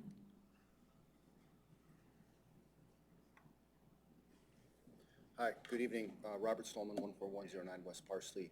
I agree with the 1 year out on the waiving of the permit fees. Can you speak up? We cannot hear you. Yeah, just a little louder. Sorry. There you Robert go. Stallman, 14109 West Parsley. I agree with the 1 year out on the waiving of the permit fees, but this also seems to coincide with when we are going to get our determination letters. Because if it's going to take me at least another 3-4 months to go through an appeal process and then file permits from then, how do I know I'm still going to be covered under said? You would just need to file the permit within the 1 year. I understand, but it seems like it's going to be an elongated process at this point. I'm just trying to make sure and cover me and my. If we need to, I mean, this can always be revisited as well. It's not, I mean, we can go back and go through this process that just takes 2 meetings, and we can have a special meeting. So if we need to extend it, it can be extended. I mean, as long as, I think the commission would be supportive of that, is what I'm hearing, so it can be revisited and further extended. Awesome, thank you. Thank you. Any additional comments? So do you need any clarification on that from us for our next meeting? No, I think I've got it, and Okay. I'll read it out loud Okay. when we get to that point, and you can critique my wording of it if Okay, thank it's not acceptable. Okay. We'll move on to our next item is amendments to Clarion Consulting and Software Agreements. The mayor and commission, this item is, we utilize a software called Clarion for our financial processes, essentially our general ledger, and it is an annual agreement. And so we're recommending or presenting to you with this item to extend the agreement for an additional year. As I think I've shared with a few of you, the software is software. There's much better software than others. This meets our requirements, what we do, the ability to manage all of our financial transactions, everything that we do from, of course, our general ledger to paying bills to, again, recording receivables and essentially all the money coming in and money going out for the city. So we're in compliance with all the generally accepted accounting principles and what our auditors review when they are here. So we're just simply suggesting that we continue, recommending that we continue with the software. At the same time, we also have an agreement with Clarion for the services of our finance director, Mr. Andrew Laughlin, and we are recommending to continue with that. There is a slight increase in the consulting agreement, as is listed in the agenda up on the screen, approximately about 5%, excuse me. I think this is the first increase, or possibly the second this will be the fourth year, I believe, that we've had this agreement. And so, again, recommend that we proceed with that agreement. Commissioners, do you have any questions? Staff recommends approval. That's all I have to sit here. Good. I have a question. Sorry. So I noticed that I didn't have an issue, but I'm curious. In the agreement, we had a standard user access fee that was $55 per user, and our users range anywhere from 40 to 50. The change to give us a fixed subscription fee of $38,000 could be quite an increase in what we're paying, depending on how many users we're using, because currently it's $55 per user. When we go up, if it was 40 users, it would be $79.16 per user. 45 users would be $70.37 per user, and 50 users would be $63.33 per user. So what is generating the change from paying per user to an annual that gives us an increase? So this gives the city the flexibility to not have to manage users and, unlimited users, and there's potentially expansion of the use to have some users maybe only utilize some particular components, and there wouldn't be a concern, okay, well, now we got to bring this person on and off. So it essentially simplifies the cost. I believe there was maybe also, I'd have to check if there was a small fixed fee component to just the use of the production environment. So this is a total simplification. I can see your point that there is a slight fee increase, but again, there's also a slight fee increase for my finance director services Noted. as well. And I think if you compare, the software, what we were paying in our previous ERP software to this, it's comparable, if not lower. And so the main point was to not have to worry about user management and let users come in and out. So then let me ask this question just for the public and for clarification. If we have 40 to 50 users, and we probably have not added people as users because of the fee associated with that to keep our fees down. would it be safe to say that going under a flat fee, that our departments would utilize additional employees to do the work in a Clarion instead of just one single point of contact in that department or in that space using it? We might all 5 use it instead of just me and Commissioner Kerr. That's quite possible, not only today, but in the future, and there's other features that Clarion's adding that might bring on more users. We're developing a policies and procedures module that allow, us to consolidate policies and procedures from all different aspects of the city, and then we could have users that would be able to provide that data that then we'd be able to post online to a site that employees could access. It's just one example, right? So not only today, but in the future, based on additional features that may come out that could spark additional usage by city employees. Thank you. Do we have any public comment? With no public comment, we will move on to Public Works, Park Street Antique Center lease for Public Works. This is simply, Ms. Wepper's coming up, this is the lease that we have for our garage to store equipment and our sanitation equipment and vehicles over at the Park Street address at 5094th Street. We use approximately the 6,000 square feet, part of a building, which also houses our mechanic and the repair work that is done. So this is the, Megan, if you can. I think Robin just covered it all. This is just a renewal of that lease that we utilize over on Bay Pines, and thank God that we do have that because we are very fortunate that a lot of our equipment over there did not flood, so. Correct. And the rent is $3,200 monthly, which is. I don't have a calculator on me. No, I think it's just a slight, I think we were paying $3,100. We were paying an additional $100 per month, yes. So, yeah.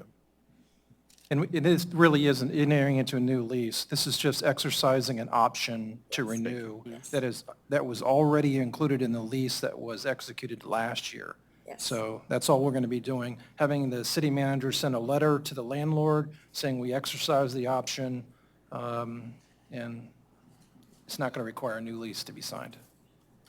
Any comments, questions? I just have one question. How many years have you been using this property? Since way before my time, 2012? Yeah, over 10 years. Yes. Great. 2012, 13, I don't remember the exact date. Quite some time. Perfect.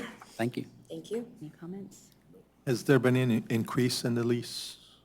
Yes, we increased it $100. So in the lease that we signed last year, which was a renewal, every year for, I believe it's 5 years, it increases $100 per month annually. So do you anticipate us just keep on leasing for the next generations to come, or? The plan is to build, but unfortunately, I don't think, that's a bigger conversation on where to and what the plan is moving forward. We will still have to lease property over there for the garbage trucks. Yeah. Okay. Thank you. Thank you. Do we have any public comment? With no public comment, we will move on to recreation, the Ford F-250 Crew Cab XL purchase. Mr. Hatch. Good evening, Mayor, Commissioners. So this is a purchase for a budgeted vehicle, or vehicle that was budgeted in the FY25 budget. Looking to purchase a F-250 Crew Cab XL that we would essentially outfit with a topper and load with our equipment and supplies that we utilize for all of our special events. The Madeira Way Market that we do, Final Friday Seafood Festival, and all the other special events that we do. The intent of this is we do have one truck that is used for a lot of our field stuff that is, loaded and unloaded constantly, and essentially this would allow us to have something ready to go all the time, utilized by our department, parking, and whoever else would need it for events and road closures and all that stuff. So it was budgeted, and we've put everything together, and it's got all the information in there, but with y'all's approval, we would move forward with the purchase. So it'll make your job more efficient and more streamlined to have this extra vehicle. Absolutely. And its budget. Okay, yeah, sounds good. Commissioner Kerr, I have no comment. any comments? What's the cost of it? So it is, $55,411.10. yes, which is consistent with the sheriff's, Bradford County Sheriff's Office contract, which is the state contract. That's a brand-new truck, right? Yes, sir. Yes, thank you.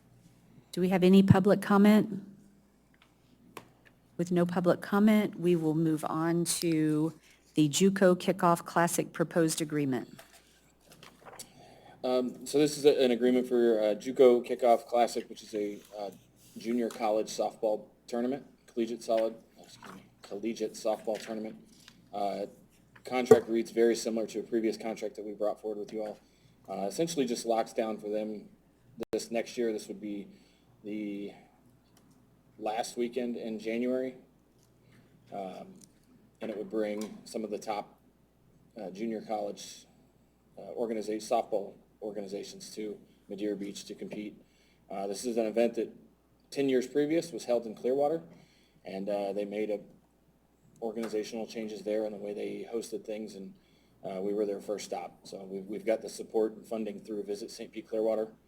We're looking to solidify this, and then this would be a contract that after working through this year, we would look to renew and keep this event here in January every year. So it brings junior college teams from throughout the state and out of the state, but mostly a lot of the top 25 junior colleges, so a high level of softball for that group of performing, but that's what we're looking to basically lock this down with them this year, and then something that we can continue and then would help build upon everything that we're trying to accomplish out there as far as increasing the use of the park and improving the features of the park and all that stuff. So this is a big tourism stop for us, and want to make sure it's something we can build upon.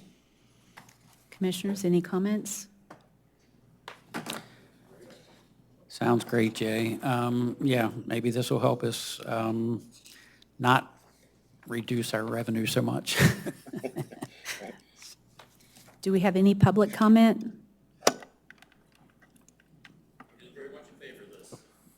Thank you. Public comment? Oh. That is the last item on the agenda. It is 5:05. We are adjourned.